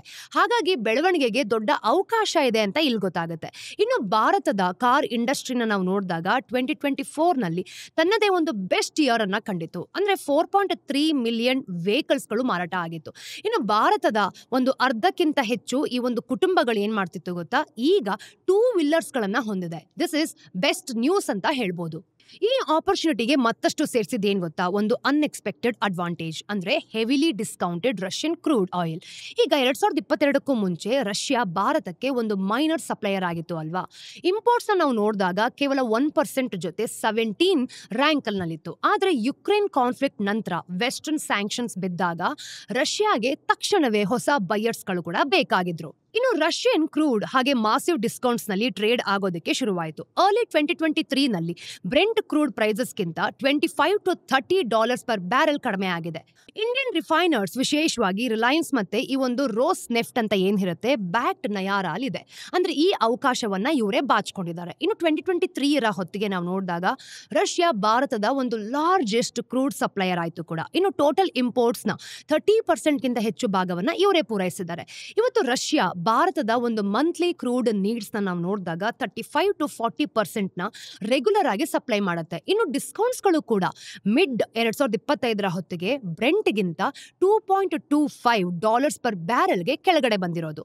ಅವುಗಳು ಇನ್ನೂ ಒಂದು ಸಿಗ್ನಿಫಿಕೆಂಟ್ ಕಾಸ್ಟ್ ಅಡ್ವಾಂಟೇಜ್ ಅನ್ನು ಕೂಡ ಕೊಡುತ್ತೆ. ಇನ್ನು ಆನಲಿಸ್ಟ್ಗಳು ಅಂದಾಜ್ ಮಾಡೋ ಪ್ರಕಾರ ರಿಲಯನ್ಸ್ ನ ರಿಫೈನಿಂಗ್ ಮಾರ್ಜಿನ್ ನಾವು ನೋಡಿದಾಗ ಸಿಂಗಾಪುರ್ ಬೆಂಚ್ ಮಾರ್ಕ್ ಇಂತ ಸುಮಾರು $2 ಪರ್ ಬ್ಯಾರೆಲ್ ಹೆಚ್ಚಿದೆ ನೋಡಿ. ಇದಕ್ಕೆ ಮುಖ್ಯ ಕಾರಣ ಏನ್ ಗೊತ್ತಾ, ತುಂಬಾ ಕಡಿಮೆಯಾದ ರಷ್ಯನ್ ಕ್ರೂಡ್ ಅಂತ ಹೇಳ್ಬೋದು. ಇಂಟ್ರೆಸ್ಟಿಂಗ್ ಅಂದ್ರೆ ಹಲವು ದೇಶಗಳು ಸ್ಯಾಂಕ್ಷನ್ಸ್ ಕಾರಣದಿಂದ ರಷ್ಯನ್ ಕ್ರೂಡ್ ನ ಒಂದು ಡೈರೆಕ್ಟ್ ಆಗಿ ತಗೊಳ್ತಾನೆ ಇಲ್ಲ. ಅಂದ್ರೆ ಭಾರತದಿಂದ ನಾವು ನೋಡಿದಾಗ ಈ ಒಂದು ರಿಫೈನ್ಡ್ ಪ್ರಾಡಕ್ಟ್ಸ್ ಇಂಪೋರ್ಟ್ ಮಾಡೋದಕ್ಕೆ ಖುಷಿಯಾಗೇನೋ ಇದ್ದಾರೆ. ಇನ್ನು ಇಂಡಿಯನ್ ರಿಫೈನರ್ಸ್ ಅಲ್ಲಿ ನಾವು ನೋಡ್ತೀವಿ ಅಂದ್ರೂ ಕೂಡ ಪ್ರಾಸೆಸ್ ಆದ್ಮೇಲೆ ಆ ಡೀಸೆಲ್ ಅಥವಾ ಒಂದು ಪೆಟ್ರೋಲ್ ಮೇಲೆ ರಷ್ಯನ್ ಆಯಿಲ್ ಅಂತ ಟ್ಯಾಗ್ಡೇ ಆಗಿರೋದಿಲ್ಲ. ಇದರಿಂದ ಅದು ಗ್ಲೋಬಲ್ ಬೈಯರ್ಸ್ಗೆ ಅಕ್ಸೆಪ್ಟಬಲ್ ಆಯಿತು. ಇನ್ನು ಭಾರತ ಮೂಲತಃ ಗ್ಲೋಬಲ್ ಆಯಿಲ್ ಮಾರ್ಕೆಟ್ಸ್ ಅಲ್ಲಿ ರಷ್ಯಾದಿಂದ ಉಂಟಾದ ದೊಡ್ಡ ಅಂತರವನ್ನು ಕೂಡ ಎಲ್ಲೋ ಒಂದ್ ಕಡೆ ತುಂಬ್ತಾ ಬಂತು ನೋಡಿ. ಸ್ಟ್ರಾಂಗ್ ಡೊಮೆಸ್ಟಿಕ್ ಡಿಮ್ಯಾಂಡ್ ನ ನಾವು ನೋಡಿದಾಗ ರಷ್ಯನ್ ಕ್ರೂಡ್ ನಿಂದ ಕಾಸ್ಟ್ ಅಡ್ವಾಂಟೇಜಸ್ ಮತ್ತೆ ಒಂದು ವೀಕ್ ಆದ ಎಕ್ಸ್ಪೋರ್ಟ್ ಮಾರ್ಕೆಟ್ಸ್ ಗಳು ಖಂಡಿತವಾಗ್ಲೂ ಇದೆ. ಇದೆಲ್ಲವನ್ನ ನಾವು ನೋಡಿದಾಗ ರಿಲಯನ್ಸ್ ಮತ್ತೆ ನಯಾರ ಒಂದು ಸ್ಟ್ರಾಟಜಿಕ್ ಡಿಸಿಷನ್ಸ್ ಅನ್ನ ತಗೊಂಡ್ವು. ಇಂಡಿಯನ್ ಮಾರ್ಕೆಟ್ ಕಡೆಗೆ ಪಿವೋಟ್ ಆಗೋದು. ಈ ಶಿಫ್ಟ್ ತುಂಬಾನೇ ಡ್ರಾಮ್ಯಾಟಿಕ್ ಆಗಿದೆ ನೋಡಿ. ಫಿಸ್ಕಲ್ 2024 ಹಾಗೂ 2025 ಅಲ್ಲಿ ನಾವು ನೋಡಿದಾಗ ಈ ಎರಡೂ ಕಂಪನಿಗಳು ಒಟ್ಟಾಗಿ ಭಾರತದ ಒಂದು ಡೀಸೆಲ್ ಸೇಲ್ಸ್ ಏನಿದೆ ಗೊತ್ತಾ 11.5% ಮತ್ತೆ ಈ ಒಂದು ಗ್ಯಾಸ್ಲಿನ್ ಈ ಒಂದು ಸೇಲ್ಸ್ ನಾವು ನೋಡಿದಾಗ 9.2% ಕ್ಯಾಪ್ಚರ್ ಮಾಡಿದೆ. ಕೇವಲ 2 ವರ್ಷಗಳ ಹಿಂದೆ ಅವರ ಒಂದು ಕಂಬೈನ್ಡ್ ಶೇರ್ಸ್ ಡೀಸೆಲ್ಗೆ ಕೇವಲ 5.2% ಮತ್ತೆ ಗ್ಯಾಸೋಲಿನ್ಗೆ 6.7% ಇತ್ತು. ಸೊ ಬೇಸಿಕ್ಲಿ ಅವರು ಅಗ್ರೆಸಿವ್ ರಿಟೇಲ್ ಎಕ್ಸ್ಪಾನ್ಷನ್ ಮೂಲಕ ಇದನ್ನ ಸಾಧಿಸ್ತಾ ಇದ್ದಾರೆ ನೋಡಿ. ರಿಲಯನ್ಸ್ ನ ಒಂದು ಜಿಯೋ ಬಿಪಿ ಜಾಯಿಂಟ್ ವೆಂಚರ್ ಈಗ 1950ಗೂ ಹೆಚ್ಚು ಫ್ಯೂಯಲ್ ಸ್ಟೇಷನ್ಸ್ ಅನ್ನ ಆಪರೇಟ್ ಮಾಡ್ತಾ ಇದೆ ಗೊತ್ತಾ. ಇನ್ನಷ್ಟು ಆಡ್ ಮಾಡೋದಕ್ಕೆ ವರ್ಷಕ್ಕೆ 10 ಬಿಲಿಯನ್ ಇನ್ವೆಸ್ಟ್ ಮಾಡುವಂತಹ ಪ್ಲಾನ್ಸ್ ಕೂಡ ಇದೆ. ಇನ್ನೊಂದ್ ಕಡೆ ನಯಾರನ ನಾವು ನೋಡಿದಾಗ 6500ಗೂ ಹೆಚ್ಚು ಔಟ್ಲೆಟ್ಸ್ ಗಳೊಂದಿಗೆ ಭಾರತದ ಒಂದು largest private fuel retail network ಅನ್ನ ಬಿಲ್ಡ್ ಮಾಡ್ತಾ ಇದೆ. ಮತ್ತೆ 2025 ಒಂದರಲ್ಲೇ 400 ಹೊಸ ಸ್ಟೇಷನ್ಸ್ ಗಳನ್ನ ಆಡ್ ಮಾಡ್ತಿದೆ ಅಂತ ಹೇಳ್ಬೋದು. ಕೇವಲ ಸ್ಟೇಷನ್ಸ್ ಬಿಲ್ಡ್ ಮಾಡೋದಷ್ಟೇ ಅಲ್ಲ, ಅವರು ಪ್ರೈಸ್ ನಲ್ಲೂ ಕೂಡ ಕಾಂಪೀಟ್ ಮಾಡ್ತಾ ಇದ್ದಾರೆ. ಇನ್ನು ಜಿಯೋ ಬಿಪಿ ಸ್ಟೇಷನ್ ರಿಟೇಲರ್ಸ್ ಗಿಂತ ₹1 ಪರ್ ಲೀಟರ್ಸ್ ನ ಅಂಡರ್ ಕಟ್ ಮಾಡ್ತಿದೆ. ಇನ್ನು ನಯಾರ $2 to $3 ಪರ್ ಲೀಟರ್ಸ್ ನಷ್ಟು ಇನ್ನು ಸ್ಟೀಪರ್ ಡಿಸ್ಕೌಂಟ್ಸ್ ಅನ್ನ ಆಫರ್ ಮಾಡ್ತಿದೆ. ಈ ಒಂದು ಟ್ರಕ್ಕಿಂಗ್ ಕಂಪನೀಸ್ ಗಳ ತರ ಇವರು ಒಂದಕ್ಕೊಂದು ಎಷ್ಟು ಕಾಂಪೀಟ್ ಮಾಡ್ತಿದ್ದಾರೆ ಅಂತ ನೀವೇ ನೋಡಿ. ಬಲ್ಕ್ ಆಗಿ ಫ್ಯೂಯಲ್ ನ ಕೊಳ್ಳೋದು ಮಾತ್ರ ಅಲ್ಲ, ಕಮರ್ಷಿಯಲ್ ಬೈಯರ್ಸ್ಗೆ ಈ ಒಂದು ಸೇವಿಂಗ್ಸ್ ಒಟ್ಟಾಗಿ ಸಿಗ್ನಿಫಿಕೆಂಟ್ ಆಗತ್ತೆ. ಡೇಟಾ ಇದನ್ನ ಖಂಡಿತವಾಗ್ಲೂ ಕನ್ಫರ್ಮ್ ಮಾಡುತ್ತೆ ಬಿಡಿ. ಇದು ಕೇವಲ ಗ್ರೋತ್ ಮಾತ್ರ ಅಷ್ಟೇ ಅಲ್ಲ, ಇದೊಂದು ಜೆನ್ಯೂನ್ ಸ್ಟ್ರಾಟಜಿಕ್ ಶಿಫ್ಟ್ ಅಂತ ಹೇಳ್ಬೋದು. ಏಪ್ರಿಲ್ 2025 ನಲ್ಲಿ ಭಾರತದ ಒಂದು ಡೀಸೆಲ್ ಎಕ್ಸ್ಪೋರ್ಟ್ಸ್ ನಾವು ನೋಡಿದಾಗ ಕೇವಲ 1.15 ಮಿಲಿಯನ್ ಟನ್ಸ್ಗೆ ಕುಸಿತೋಗಿದೆ. ಇದು 2012ರ ನಂತರ ಲೋಯೆಸ್ಟ್ ಮಂತ್ಲಿ ವಾಲ್ಯೂಮ್ ಅಂತ ಹೇಳ್ಬೋದು. ಇನ್ನು ರಿಲಯನ್ಸ್ ಸಾಮಾನ್ಯವಾಗಿ ಈ ಎಕ್ಸ್ಪೋರ್ಟ್ಸ್ ನ ಡ್ರೈವ್ ಮಾಡ್ತಾ ಬರ್ತಿದೆ ನೋಡಿ. ಆದ್ರೆ ಡೊಮೆಸ್ಟಿಕ್ ಬೈಯರ್ಸ್ ಕಡೆಗೆ ನಾವು ಹೆಚ್ಚಾಗಿ ನೋಡಿದಾಗ ಈ ಒಂದು ಫ್ಯೂಯಲ್ ಏನಿದೆ ಗೊತ್ತಾ ಡೈವರ್ಟ್ ಮಾಡ್ತಿರೋದ್ರಿಂದ ಅದರ ಒಂದು ಡೀಸೆಲ್ ಶಿಪ್ಮೆಂಟ್ಸ್ ಗಳು ಸುಮಾರು 0.8 ಮಿಲಿಯನ್ ಟನ್ಸ್ ಗಳಿಗೆ ಡ್ರಾಪ್ ಆಗಿತ್ತು. ಮೇ ತಿಂಗಳ ನಂಬರ್ ಸ್ವಲ್ಪ ರಿಕವರಿ ತೋರಿಸಿದ್ರು ಕೂಡ ಕಂಪನಿಯ ಸ್ವಂತ ಅರ್ನಿಂಗ್ಸ್ ಕಾಲ್ಸ್ ಅವರ ಹೊಸ ಪ್ರಯಾರಿಟಿ ಏನು ಅಂತ ತೋರ್ಸತ್ತೆ. ರಿಲಯನ್ಸ್ ಎಕ್ಸಿಕ್ಯೂಟಿವ್ಸ್ ಡೊಮೆಸ್ಟಿಕ್ ಪ್ಲೇಸ್ಮೆಂಟ್ಸ್ ಮೇಲೆ ತಮ್ಮ ಒಂದು ಫೋಕಸ್ ನ ಪದೇ ಪದೇ ಎಂಫಸೈಸ್ ಮಾಡ್ತಿದ್ರು. ಅಂದ್ರೆ ಅವರು ಚೈನಾದಲ್ಲಿ ಈ ಒಂದು ರೈಸಿಂಗ್ ಇವಿ ಪೆನೆಟ್ರೇಷನ್ ಇಂದ ಡಿಮ್ಯಾಂಡ್ ಕಡಿಮೆ ಆಗ್ತಿರೋದು, ಸಿಂಗಾಪುರ್ನಲ್ಲಿ ಒಂದು ಹೈ ಇನ್ವೆಂಟ್ರಿ ಲೆವೆಲ್ಸ್ ಇರೋದು, ಮತ್ತೆ ಭಾರತದ ಒಂದು ಗ್ಯಾಸೋಲಿನ್ ಈ ಡಿಮ್ಯಾಂಡ್ ಅನ್ನು ನಾವು ನೋಡಿದಾಗ 6%ಗೆ ಬೆಳೆದಿದ್ರ ಬಗ್ಗೆ ಮಾತಾಡಿದ್ದಾರೆ. ಇನ್ನು ರೈಟ್ ಕ್ರೂಡ್ ಟೈಪ್ಸ್ ನ ಪ್ರಾಸೆಸ್ ಮಾಡಿಕೊಂಡು ಹೆಚ್ಚು ವಾಲ್ಯೂಮ್ಸ್ ಡೊಮೆಸ್ಟಿಕ್ಲಿ ಪುಷ್ ಮಾಡೋದ್ರಿಂದ ವ್ಯಾಲ್ಯೂ ಏನಿದೆ ಗೊತ್ತಾ ಮ್ಯಾಕ್ಸಿಮೈಸ್ ಮಾಡೋದು ಅಂತ ತಮ್ಮ ಸ್ಟ್ರಾಟಜಿಯಲ್ಲಿ ವಿವರಿಸಿದ್ದಾರೆ ನೋಡಿ. ಒಬ್ಬ ಎಕ್ಸಿಕ್ಯೂಟಿವ್ ಹೇಳ್ದ ಹಾಗೆ ಡೊಮೆಸ್ಟಿಕ್ ಡಿಮ್ಯಾಂಡ್ ನಾವು ನೋಡಿದಾಗ it has been really good ಅಂತ. ಅಂದ್ರೆ ಡ್ರೈವರ್ಸ್ ಏನ್ ಮಾಡ್ತಿದ್ದಾರೆ ಗೊತ್ತಾ ಡೊಮೆಸ್ಟಿಕ್ ಡಿಮ್ಯಾಂಡ್ ಅನ್ನ ಈಗಲೂ ಕೂಡ ಒಂದು ಚೆನ್ನಾಗಿ ಇಟ್ಕೊಳ್ಬೇಕು ಅನ್ನೋ ಒಂದು ಎಕ್ಸ್ಪೆಕ್ಟೇಷನ್ಸ್ ಮೇಲೆ ಕೆಲಸ ಮಾಡ್ತಿದ್ದಾರೆ. ಈ ಸ್ಟ್ರಾಟಜಿಕ್ ಪಿವೋಟ್ ನಾವು ನೋಡಿದಾಗ ಗ್ಲೋಬಲ್ ಎನರ್ಜಿ ಮಾರ್ಕೆಟ್ಸ್ ನಲ್ಲಿನ ಒಂದು ಫಂಡಮೆಂಟಲ್ ಶಿಫ್ಟ್ ನ ರಿಫ್ಲೆಕ್ಟ್ ಮಾಡುತ್ತೆ. ಅಂದ್ರೆ ನಿರಂತರವಾಗಿ ಬೆಳೆತಿದ್ದ ಒಂದು ಗ್ಲೋಬಲ್ ಆಯಿಲ್ ಡಿಮ್ಯಾಂಡ್ ನ ಯುಗ ಏನಿದೆ ಗೊತ್ತಾ ಮುಗಿಯುತ್ತೆ ಅಂತ ಎಲ್ಲೋ ಒಂದ್ ಕಡೆ ಅನ್ಸುತ್ತೆ. ಅಂದ್ರೆ ಕನಿಷ್ಠ ಈ ಒಂದು ಡೆವಲಪ್ಡ್ ಮಾರ್ಕೆಟ್ಸ್ ಅಲ್ಲಾದ್ರೂ ಕೂಡ. ಈಗ ಎಲೆಕ್ಟ್ರಿಕ್ ವೆಹಿಕಲ್ಸ್ ನಾವು ನೋಡಿದಾಗ ರಿನ್ಯೂವಬಲ್ ಎನರ್ಜಿ ಮತ್ತೆ ಒಂದು ಎಫಿಷಿಯನ್ಸಿ ಈ ಒಂದು ಇಂಪ್ರೂವ್ಮೆಂಟ್ಸ್ ಏನಿದೆ ಇದೆಲ್ಲನೂ ಕೂಡ ಕೊನೆಗೆ ಆಯಿಲ್ ಕನ್ಸಂಪ್ಷನ್ಸ್ ನ ಕಡಿಮೆ ಮಾಡೋದಕ್ಕೆ ಶುರು ಮಾಡಿದೆ ನೋಡಿ. ಇನ್ನು ರಿಯಲ್ ಗ್ರೋತ್ ಈಗ ಭಾರತದ ತರ ಒಂದು ಎಮರ್ಜಿಂಗ್ ಮಾರ್ಕೆಟ್ಸ್ ಅಲ್ಲಿ ಕಾನ್ಸಂಟ್ರೇಟೆಡ್ ಆಗಿದೆ ನೋಡಿ. ಇಲ್ಲಿ 100 ಮಿಲಿಯನ್ ಜನ ಇನ್ನೂ ಕೂಡ ಮಿಡಲ್ ಕ್ಲಾಸ್ ಅಲ್ಲಿ ಸೇರ್ತಿದ್ದಾರೆ ಮತ್ತೆ ತಮ್ಮ ಒಂದು ಮೊದಲ ವೆಹಿಕಲ್ಸ್ ಗಳನ್ನ ಕೊಳ್ತಿದ್ದಾರೆ. ಇನ್ನು ಭಾರತದ ಒಂದು ಪ್ರೈವೇಟ್ ರಿಫೈನರ್ಸ್ ಗೆ ನಾವು ನೋಡಿದಾಗ ಅನ್ಸರ್ಟನ್ ಎಕ್ಸ್ಪೋರ್ಟ್ ಮಾರ್ಕೆಟ್ಸ್ ಹಿಂದೆ ಬೀಳೋ ಬದಲು ಡೊಮೆಸ್ಟಿಕಲಿ ಮಾರಾಟ ಮಾಡೋದೇ ಇದಕ್ಕಿಂತ ಹೆಚ್ಚು ಸೆನ್ಸ್ ಆಗ್ತಿರೋದು ನೋಡಿ. ಅವರ ಫ್ರೈಟ್ ಕಾಸ್ಟ್ ಮತ್ತೆ ಒಂದು ಎಕ್ಸ್ಪೋರ್ಟ್ ಡ್ಯೂಟೀಸ್ ನ ಸೇವ್ ಮಾಡ್ತಾರೆ ಕೂಡ. ಹಾಗೆ ತಮ್ಮದೇ ಆದ ಒಂದು ರಿಟೇಲ್ ನೆಟ್ವರ್ಕ್ಸ್ ಮೂಲಕ ಬೆಟರ್ ಮಾರ್ಜಿನ್ಸ್ ಕೂಡ ಕ್ಯಾಪ್ಚರ್ ಮಾಡ್ತಿದ್ದಾರೆ. ಇನ್ನು ಆಯಿಲ್ ಡಿಮ್ಯಾಂಡ್ ನ ನಾವು ನೋಡಿದಾಗ ಇದರ ಗ್ರೋತ್ ಹೆಚ್ಚಾದಷ್ಟು ಹೆಚ್ಚು ವಿರಳ ಆಗ್ತಿರೋ ಈ ಪ್ರಪಂಚದಲ್ಲಿ 1.4 ಬಿಲಿಯನ್ ಜನರ ಒಂದು ಇಂಡಿಯನ್ ಮಾರ್ಕೆಟ್ ಸಿಕ್ತಿರೋಂತ ಒಂದು ಬೆಸ್ಟ್ ಆಪರ್ಚುನಿಟಿ ಆಗಿ ಕಾಣಿಸ್ತಿದೆ ನೋಡಿ. ನಾವು ನೋಡ್ತಿರೋದು ಕೇವಲ ಒಂದು ಬಿಸ್ನೆಸ್ ಸ್ಟ್ರಾಟಜಿ ಚೇಂಜ್ಗಿಂತ ಹೆಚ್ಚು. ಇದು ಗ್ಲೋಬಲ್ ಟ್ರೇಡ್ ಪ್ಯಾಟರ್ನ್ಸ್ಗೆ ಹೇಗೆ ಎವಾಲ್ವ್ ಆಗ್ತಿದೆ ಅನ್ನೋದ್ರ ಬಗ್ಗೆ ಸುಳಿವು ಕೊಡುತ್ತೆ. ಇನ್ನು ಗ್ಲೋಬಲೈಸೇಷನ್ ಮತ್ತೆ ಒಂದು ಎಕ್ಸ್ಪೋರ್ಟ್ಸ್ ಮಾರ್ಕೆಟ್ ಮೇಲೆ ತಮ್ಮ ಅದೃಷ್ಟವನ್ನ ಕಟ್ಕೊಂಡಿದ್ದಂತಹ ಕಂಪನಿಗಳು ಹೆಚ್ಚಾಗಿ ತಾಯ್ನಾಡಿನ ಕಡೆಗೆ ನೋಡ್ತಿದೆ. ಅಂದ್ರೆ ನಮ್ಮ ಭಾರತಕ್ಕೆ ಹೆಚ್ಚು ಬೆನಿಫಿಟ್ಸ್ ಅನ್ನ ಕೊಡ್ತಿದೆ ಅನ್ನೋದು ಇಲ್ಲಿ ಗೊತ್ತಾಗುತ್ತೆ. ಇನ್ನು ಇಂಡಿಯನ್ ಕನ್ಸ್ಯೂಮರ್ಸ್ಗೆ ಇದರ ಅರ್ಥ ಪಂಪ್ನಲ್ಲಿ ಹೆಚ್ಚು ಕಾಂಪಿಟೇಷನ್ ಮತ್ತೆ ಒಂದು ಪೊಟೆನ್ಷಿಯಲಿ ಬೆಟರ್ ಪ್ರೈಸಸ್, ಹಾಗೆ ಒಂದು ಗ್ಲೋಬಲ್ ಆಯಿಲ್ ಮಾರ್ಕೆಟ್ಸ್ಗೆ ಇದರ ಟ್ರೇಡ್ ಆಗಿರ್ಬೋದು ಮತ್ತೆ ಒಂದು ಕನ್ಸಪ್ಷನ್ ನ ಹಳೆ ಪ್ಯಾಟರ್ನ್ಸ್ಗಳು ಮುರಿದು ಬೀಳತ್ತೆ ಅಂತ. ಮತ್ತೆ ಹೆಚ್ಚು ರೀಜನಲ್ ಹಾಗೂ ಕಾಂಪ್ಲೆಕ್ಸ್ ಆದದ್ದೇನೋ ಅದರ ಜಾಗವನ್ನ ಪಡಿತಿದ್ದಾರೆ ಅನ್ನೋದ್ರ ಇನ್ನೊಂದು ಸಂಕೇತ. ಈಸಿ ಆಯಿಲ್ ಡಿಮ್ಯಾಂಡ್ ಈ ಒಂದು ಗ್ರೋತ್ ಏನಿದೆ ಅಲ್ವಾ, ಅದರ ಯುಗ ಖಂಡಿತವಾಗ್ಲೂ ಮುಗ್ದೋಯ್ತು, ಅಂದ್ರೆ ಜನರೇಷನ್ ಮುಗ್ದೋಯ್ತು ಅಂತ. ಇನ್ನು ಉಳಿದಿರೋ ಕೆಲವು ಗ್ರೋತ್ ಮಾರ್ಕೆಟ್ಸ್ ಗಳಲ್ಲಿ ಮಾರ್ಕೆಟ್ ಶೇರ್ಗಾಗಿ ಈ ಒಂದು ಹೋರಾಡುವಂತ ಜನರೇಷನ್ ಶುರು ಆಗ್ತಿದೆ. ಮತ್ತೆ ರಿಲಯನ್ಸ್, ನಯಾರ ತರದ ಕಂಪನಿಗಳಿಗೆ ಆ ಮಾರ್ಕೆಟ್ ಇಲ್ಲೇ ನಮ್ಮ ಮನೇಲಿದೆ ಅಂತ ಅನ್ಸುತ್ತೆ ನೋಡಿ. ಈಗ ಮುಂದಿನ ಸ್ಟೋರಿಯಲ್ಲಿ ಭಾರತದ ಕುಟುಂಬ ಅಂದ್ರೆ ಚಿನ್ನಕ್ಕೆ ಯಾವಾಗ್ಲೂ ಕೂಡ ಒಂದು ಸ್ಪೆಷಲ್ ಪ್ಲೇಸ್ ಅನ್ನ ಕೊಡ್ತಾ ಇದೆ ಅಂತ. ಅದು ಕೇವಲ ಲಾಕರ್ಸ್ ಅಲ್ಲಿ ಇಟ್ಟಿರುವಂತ ಸಂಪತ್ತಲ್ಲ. ಈಗ ನಮ್ಗೇನೋ ಒಂದು ಕಷ್ಟ ಬರುತ್ತೆ ಅಂತ ಅನ್ಕೊಳ್ಳಿ, ಇಲ್ಲ ಫೈನಾನ್ಷಿಯಲ್ ಎಮರ್ಜೆನ್ಸೀಸ್ ಬಂದಾಗ ನಾವ್ ಏನ್ ಮಾಡ್ತೀವಿ, ಮೊದಲು ನಮ್ಮಲ್ಲಿ ಎಷ್ಟು ಚಿನ್ನ ಇದೆ ಅದನ್ನ ತಗೊಂಡೋಗಿ ಅಡ ಇಡ್ಬೋದಾ, ಇದರಿಂದ ದುಡ್ಡು ಬರತ್ತೆ ಅಂತ ಹೇಳ್ತೀವಿ. ಅಂದ್ರೆ ನಮ್ಮೆಲ್ರಿಗೂ ಕೂಡ ಚಿನ್ನ ಒಂದು ರಕ್ಷಣಾ ಕವಚ ಅಂತ ಹೇಳಿದ್ರೆ ಖಂಡಿತವೂ ತಪ್ಪಾಗಲ್ಲ. ಒಂದು ಸಣ್ಣ ಬಿಸ್ನೆಸ್ಗೆ ಬೇಗನೆ ಕ್ಯಾಪಿಟಲ್ ಬೇಕಾದಾಗ ಅಥವಾ ಲಕ್ಷಾಂತರ ಭಾರತೀಯರಿಗೆ ತಮ್ಮ ಫ್ಯಾಮಿಲಿ ಜ್ಯುವೆಲರ್ಸ್ ಕಡೆಗೆ ಮುಖ ಮಾಡ್ತಾ ಬರ್ತಾರೆ. ಈಗ ನೋಡಿ, ಬ್ಯಾಂಕ್ ಅಥವಾ ಫೈನಾನ್ಸ್ ಕಂಪನಿ ಒಳಗೆ ಹೋಗಿ ತಮ್ಮ ಒಂದು ಗೋಲ್ಡ್ ಬ್ಯಾಂಗಲ್ಸ್ ಅಥವಾ ಚೈನ್ಸ್ ಅನ್ನ ಅಡ ಇಟ್ಟು ಕ್ಯಾಶ್ ತಗೊಂಡ್ ಬರ್ತೀರಾ ಅಲ್ವಾ. ಈ ಒಂದು ಸಿಂಪಲ್ ಟ್ರಾನ್ಸಾಕ್ಷನ್ಸ್ ನಾವು ನೋಡಿದಾಗ ದೇಶದಾದ್ಯಂತ ಪ್ರತಿದಿನ ಅಸಂಖ್ಯಾತ ಅಂದ್ರೆ ಬೇಕಾದಷ್ಟು ಬಾರಿ ನಡೆಯುತ್ತೆ. ಇದೇ ಭಾರತದ ಗೋಲ್ಡ್ ಲೋನ್ ಇಂಡಸ್ಟ್ರಿಯ ಬ್ಯಾಕ್ ಬೋನ್. ಈಗ ರಿಸರ್ವ್ ಬ್ಯಾಂಕ್ ಆಫ್ ಇಂಡಿಯಾ ಈ ಒಂದು ಪೂರ್ತಿ ಸಿಸ್ಟಮ್ಗೆ ಹೇಗೆ ಕೆಲಸ ಮಾಡುತ್ತೆ ಅನ್ನೋದನ್ನ ಸಂಪೂರ್ಣವಾಗಿ ಬದಲಾವಣೆ ಮಾಡೋದಕ್ಕೆ ಡಿಸೈಡ್ ಮಾಡ್ತಿದೆ ನೋಡಿ. ಇತ್ತೀಚೆಗೆ ಜೂನ್ 3, 2025 ನಾವು ನೋಡಿದಾಗ ಸೆಂಟ್ರಲ್ ಬ್ಯಾಂಕ್ ತಾನ್ ಮಾಡಿದಂತ ಒಂದು lending against gold and silver collateral directions ಏನಿದೆ, ಅಂದ್ರೆ 2025 ಅಂತ ಕರೆಯೋದನ್ನ ಅನ್ಎವೆಲ್ ಮಾಡಿದೆ. ಇದೊಂದು ಹೊಸ ರೂಲ್ ಬುಕ್. ಇದನ್ನ ದೇಶದ ಪ್ರತಿಯೊಂದು ಬ್ಯಾಂಕ್ ಕೂಡ, ಹಾಗೆ ಒಂದು ನಾನ್ ಬ್ಯಾಂಕಿಂಗ್ ಫೈನಾನ್ಷಿಯಲ್ ಕಂಪನಿ ಮತ್ತೆ ಇನ್ನೊಂದು ಕಾರ್ಪೊರೇಟಿವ್ ಬ್ಯಾಂಕ್ ಏನ್ ಮಾಡ್ಬೇಕು ಅಂತಂದ್ರೆ ಏಪ್ರಿಲ್ 1, 2020 ಫಾಲೋ ಮಾಡಲೇಬೇಕು. ಇವೇನು ಸಣ್ಣ ಪುಟ್ಟ ಟ್ವೆಕ್ಸ್ ಅಲ್ಲ ಬಿಡಿ, ಇವು ಗೋಲ್ಡ್ ಲೋನ್ಗೆ ಹೇಗೆ ಕೊಡಲಾಗತ್ತೆ, ಹೇಗೆ ಪ್ರಾಸೆಸ್ ಮಾಡಲಾಗತ್ತೆ ಮತ್ತೆ ರಿಕವರಿ ನೀವು ಯಾವ ರೀತಿ ಮಾಡ್ಬೋದು ಅನ್ನೋದನ್ನ ಭಾರತದಾದ್ಯಂತ ರೀಶೇಪ್ ಮಾಡೋ ಒಂದು ಕಾಂಪ್ರಹೆನ್ಸಿವ್ ಚೇಂಜ್ ಅಂತ ಹೇಳ್ಬೋದು. ಹಾಗಿದ್ರೆ ಇದರ ಮಹತ್ವ ಏನು ಅಂತ ಅರ್ಥ ಮಾಡ್ಕೊಳ್ಳೋದಕ್ಕೆ, ಭಾರತದಲ್ಲಿ gold loans traditionally formal rules ಹಾಗೆ ಒಂದು ಇನ್ಫಾರ್ಮಲ್ ಪ್ರಾಕ್ಟೀಸಸ್ ನಡುವಿನ ಒಂದು ಗ್ರೇ ಏರಿಯಾದಲ್ಲಿ ಆಪರೇಟ್ ಆಗಿತ್ತು ಅನ್ನೋದನ್ನ ನೀವು ಅರ್ಥ ಮಾಡ್ಕೊಳ್ಬೇಕು ನೋಡಿ. ಬೇರೆ ಬೇರೆ ಲೆಂಡರ್ಸ್ ಬೇರೆ ಬೇರೆ ಸ್ಟ್ಯಾಂಡರ್ಡ್ಸ್ ನ ಫಾಲೋ ಮಾಡ್ತಿದ್ರು ಅಲ್ವಾ. ಕೆಲವ್ರು ಏನ್ ಮಾಡ್ತಾರೆ, ಗೋಲ್ಡ್ ನ ಸರಿಯಾಗಿ ವ್ಯಾಲ್ಯೂ ಮಾಡ್ತಾರೆ, ಹೌದು. ಇನ್ನು ಬೇರೆಯವ್ರು ಏನ್ ಮಾಡ್ತಾರೆ, ರಫ್ ಆಗಿ ಎಸ್ಟಿಮೇಟ್ ಮಾಡ್ತಿದ್ರು. ಇನ್ನು ಕೆಲವರು ಈ ಒಂದು ಗೋಲ್ಡ್ ಅನ್ನ ಅಡವಿಟ್ಟು ಜ್ಯುವೆಲರಿಯನ್ನ ಸೆಕ್ಯೂರ್ ಮಾಡ್ಕೊಳ್ಳೋದಕ್ಕೆ ಒಂದು ಸ್ಟೋರ್ ಅನ್ನ ಮಾಡ್ತಾರೆ. ಇನ್ನು ಬೇರೆಯವರು ಅದರ ಬಗ್ಗೆ ಹೆಚ್ಚು ಕ್ಯಾಶುಯಲ್ ಆಗಿರ್ತಾರೆ. ಕೆಲವರು ಲೋನ್ ಅನ್ನ ರೀಪೇಮೆಂಟ್ ಆದ ತಕ್ಷಣ ಮತ್ತೆ ಗೋಲ್ಡ್ ಅನ್ನ ವಾಪಸ್ ಕೊಡ್ತಿದ್ರು, ಬೇರೆಯವರು ತುಂಬಾ ಡಿಲೇ ಮಾಡ್ತಿದ್ರು.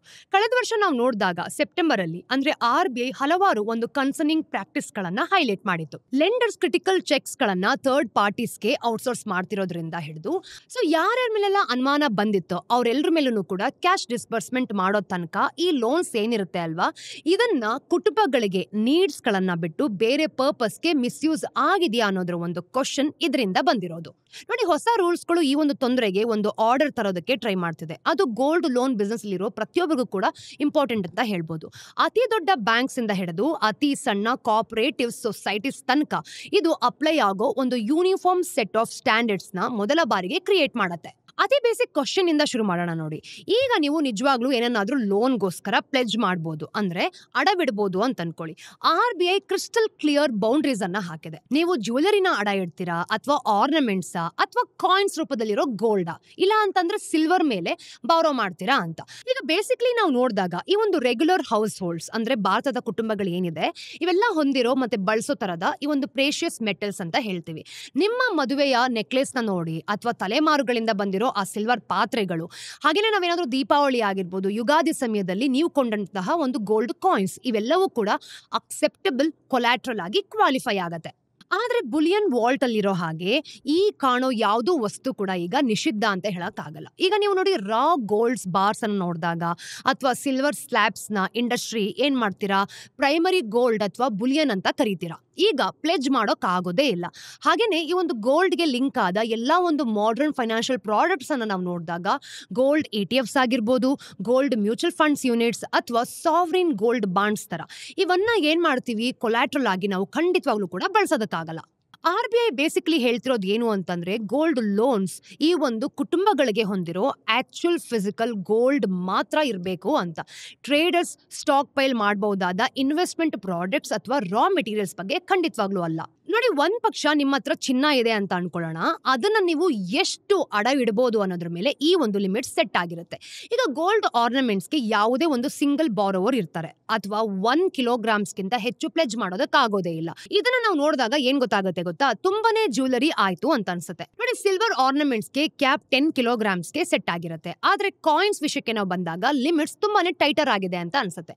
ನೀವು 50 ಗ್ರಾಮ್ಸ್ ತನಕದ ಒಂದು ಗೋಲ್ಡ್ ಕಾಯಿನ್ಸ್ ಅಥವಾ 500 ಗ್ರಾಮ್ಸ್ ನ ಒಂದು ಸಿಲ್ವರ್ ಕಾಯಿನ್ಸ್ ನ ಮಾತ್ರ ಅಡವಿಡಬಹುದು, ಪ್ಲೆಜ್ ಮಾಡಬಹುದು ಅಂತ. ಈ ಒಂದು ಡಿಫರೆನ್ಸಸ್ ಅನ್ನ ಯೋಚನೆ ಮಾಡಿದ್ರೆ ಸೆನ್ಸ್ ಆಗುತ್ತೆ ಅಲ್ವಾ. ಕಾಯಿನ್ಸ್ ಗಳನ್ನ ಫೇಕ್ ಮಾಡೋದು ಸುಲಭ, ಬಲ್ಕ್ ಆಗಿ ಟ್ರೇಡ್ ಮಾಡೋದು ತುಂಬಾನೇ ಸುಲಭ, ಮತ್ತೆ ಜೆನ್ಯೂನ್ ಆಗಿ ನಾವು ನೋಡಿದಾಗ ಈ ಒಂದು ಹೌಸ್ ಹೋಲ್ಡ್ ಫೈನಾನ್ಷಿಯಲ್ ನೀಡ್ಸ್ ಗಳನ್ನ ಬಿಟ್ಟು ಬೇರೆ ಪರ್ಪಸ್ಗೂ ಕೂಡ ಬಳಸುವಂತಹ ಸಾಧ್ಯತೆ ಬೇಕಾದಷ್ಟಿರುತ್ತೆ. ಈ ಕ್ಯಾಪ್ಸ್ RBI ಏನನ್ನ ಸಾಧಿಸೋದಕ್ಕೆ ಟ್ರೈ ಮಾಡ್ತಿದೆ ಅನ್ನೋದನ್ನ ತೋರಿಸುತ್ತೆ ನೋಡಿ. ಗೋಲ್ಡ್ ಲೋನ್ಸ್ ಗಳನ್ನ ಲಾರ್ಜ್ ಸ್ಕೇಲ್ ಫೈನಾನ್ಷಿಯಲ್ ಆಪರೇಷನ್ಸ್ ಅಥವಾ ಮನಿ ಲಾಂಡ್ರಿಂಗ್ಗೆ ಬ್ಯಾಕ್ ಡೋರ್ ಆಗೋ ಬದಲು ಸಂಕಷ್ಟದಲ್ಲಿರೋ ಈ ಒಂದು ಕುಟುಂಬಗಳಿಗೆ ಸಹಾಯ ಮಾಡೋ ಅದರ ಒಂದು ಒರಿಜಿನಲ್ ಪರ್ಪಸ್ಗೆ ಫೋಕಸ್ ಆಗಿಡೋದು. ಈಗ ಎವ್ರಿಡೇ ಬಾರೋವರ್ಸ್ಗೆ ಹೊಸ ರೂಲ್ಸ್ಗಳು ಹಲವು ಒಂದು ಸಿಗ್ನಿಫಿಕೆಂಟ್ ಚೇಂಜಸ್ ಗಳನ್ನ ತರುತ್ತೆ.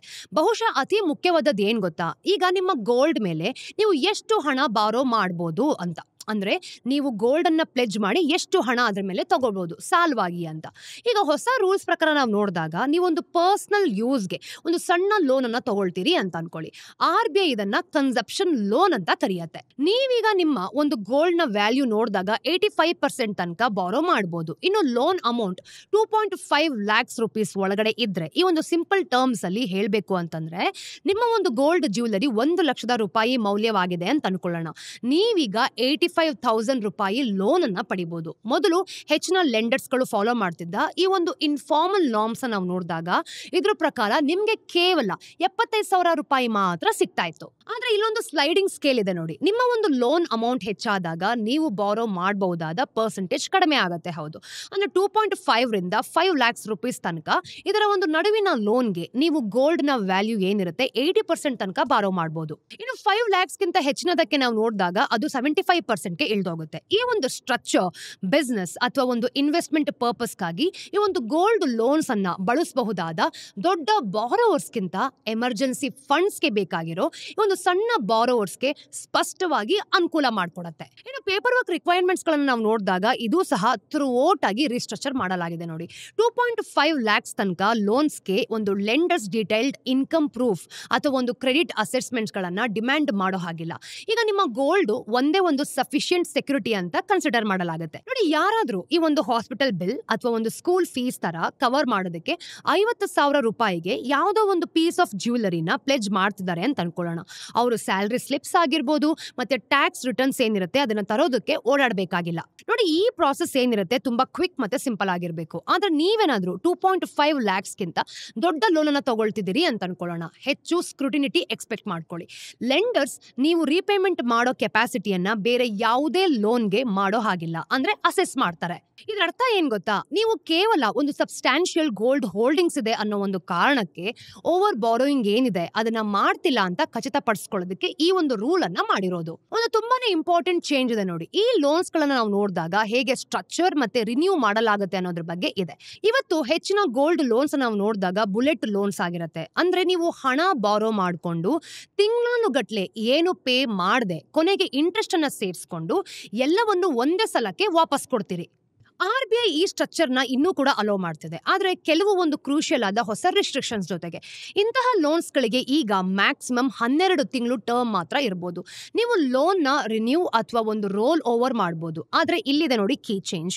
ನೀವು ಮೊದಲು ಪ್ರೀವಿಯಸ್ ಟರ್ಮ್ಸ್ ನ ಪೂರ್ತಿ ಸೇರಿಸ್ಕೊಂಡಂತಹ ಬಡ್ಡಿ ಏನಿರುತ್ತೆ ಗೊತ್ತಾ, ಅದನ್ನ ಪೇ ಮಾಡಲೇಬೇಕು. ಆಮೇಲೆ ಇದನ್ನ ನೀವು ಚೇಂಜ್ ಮಾಡ್ಕೊಳ್ಬಹುದು. ಇದು ಕೇಳಕ್ಕೆ ಒಂದು ಟೆಕ್ನಿಕಲ್ ಡೀಟೇಲ್ ಅನ್ಸ್ಬೋದು ಅಲ್ವಾ, ಆದ್ರೆ ಇದು ಒಂದು ಸೀರಿಯಸ್ ಪ್ರಾಬ್ಲಮ್ ನ ಖಂಡಿತವಾಗ್ಲೂ ಅಡ್ರೆಸ್ ಮಾಡುತ್ತೆ.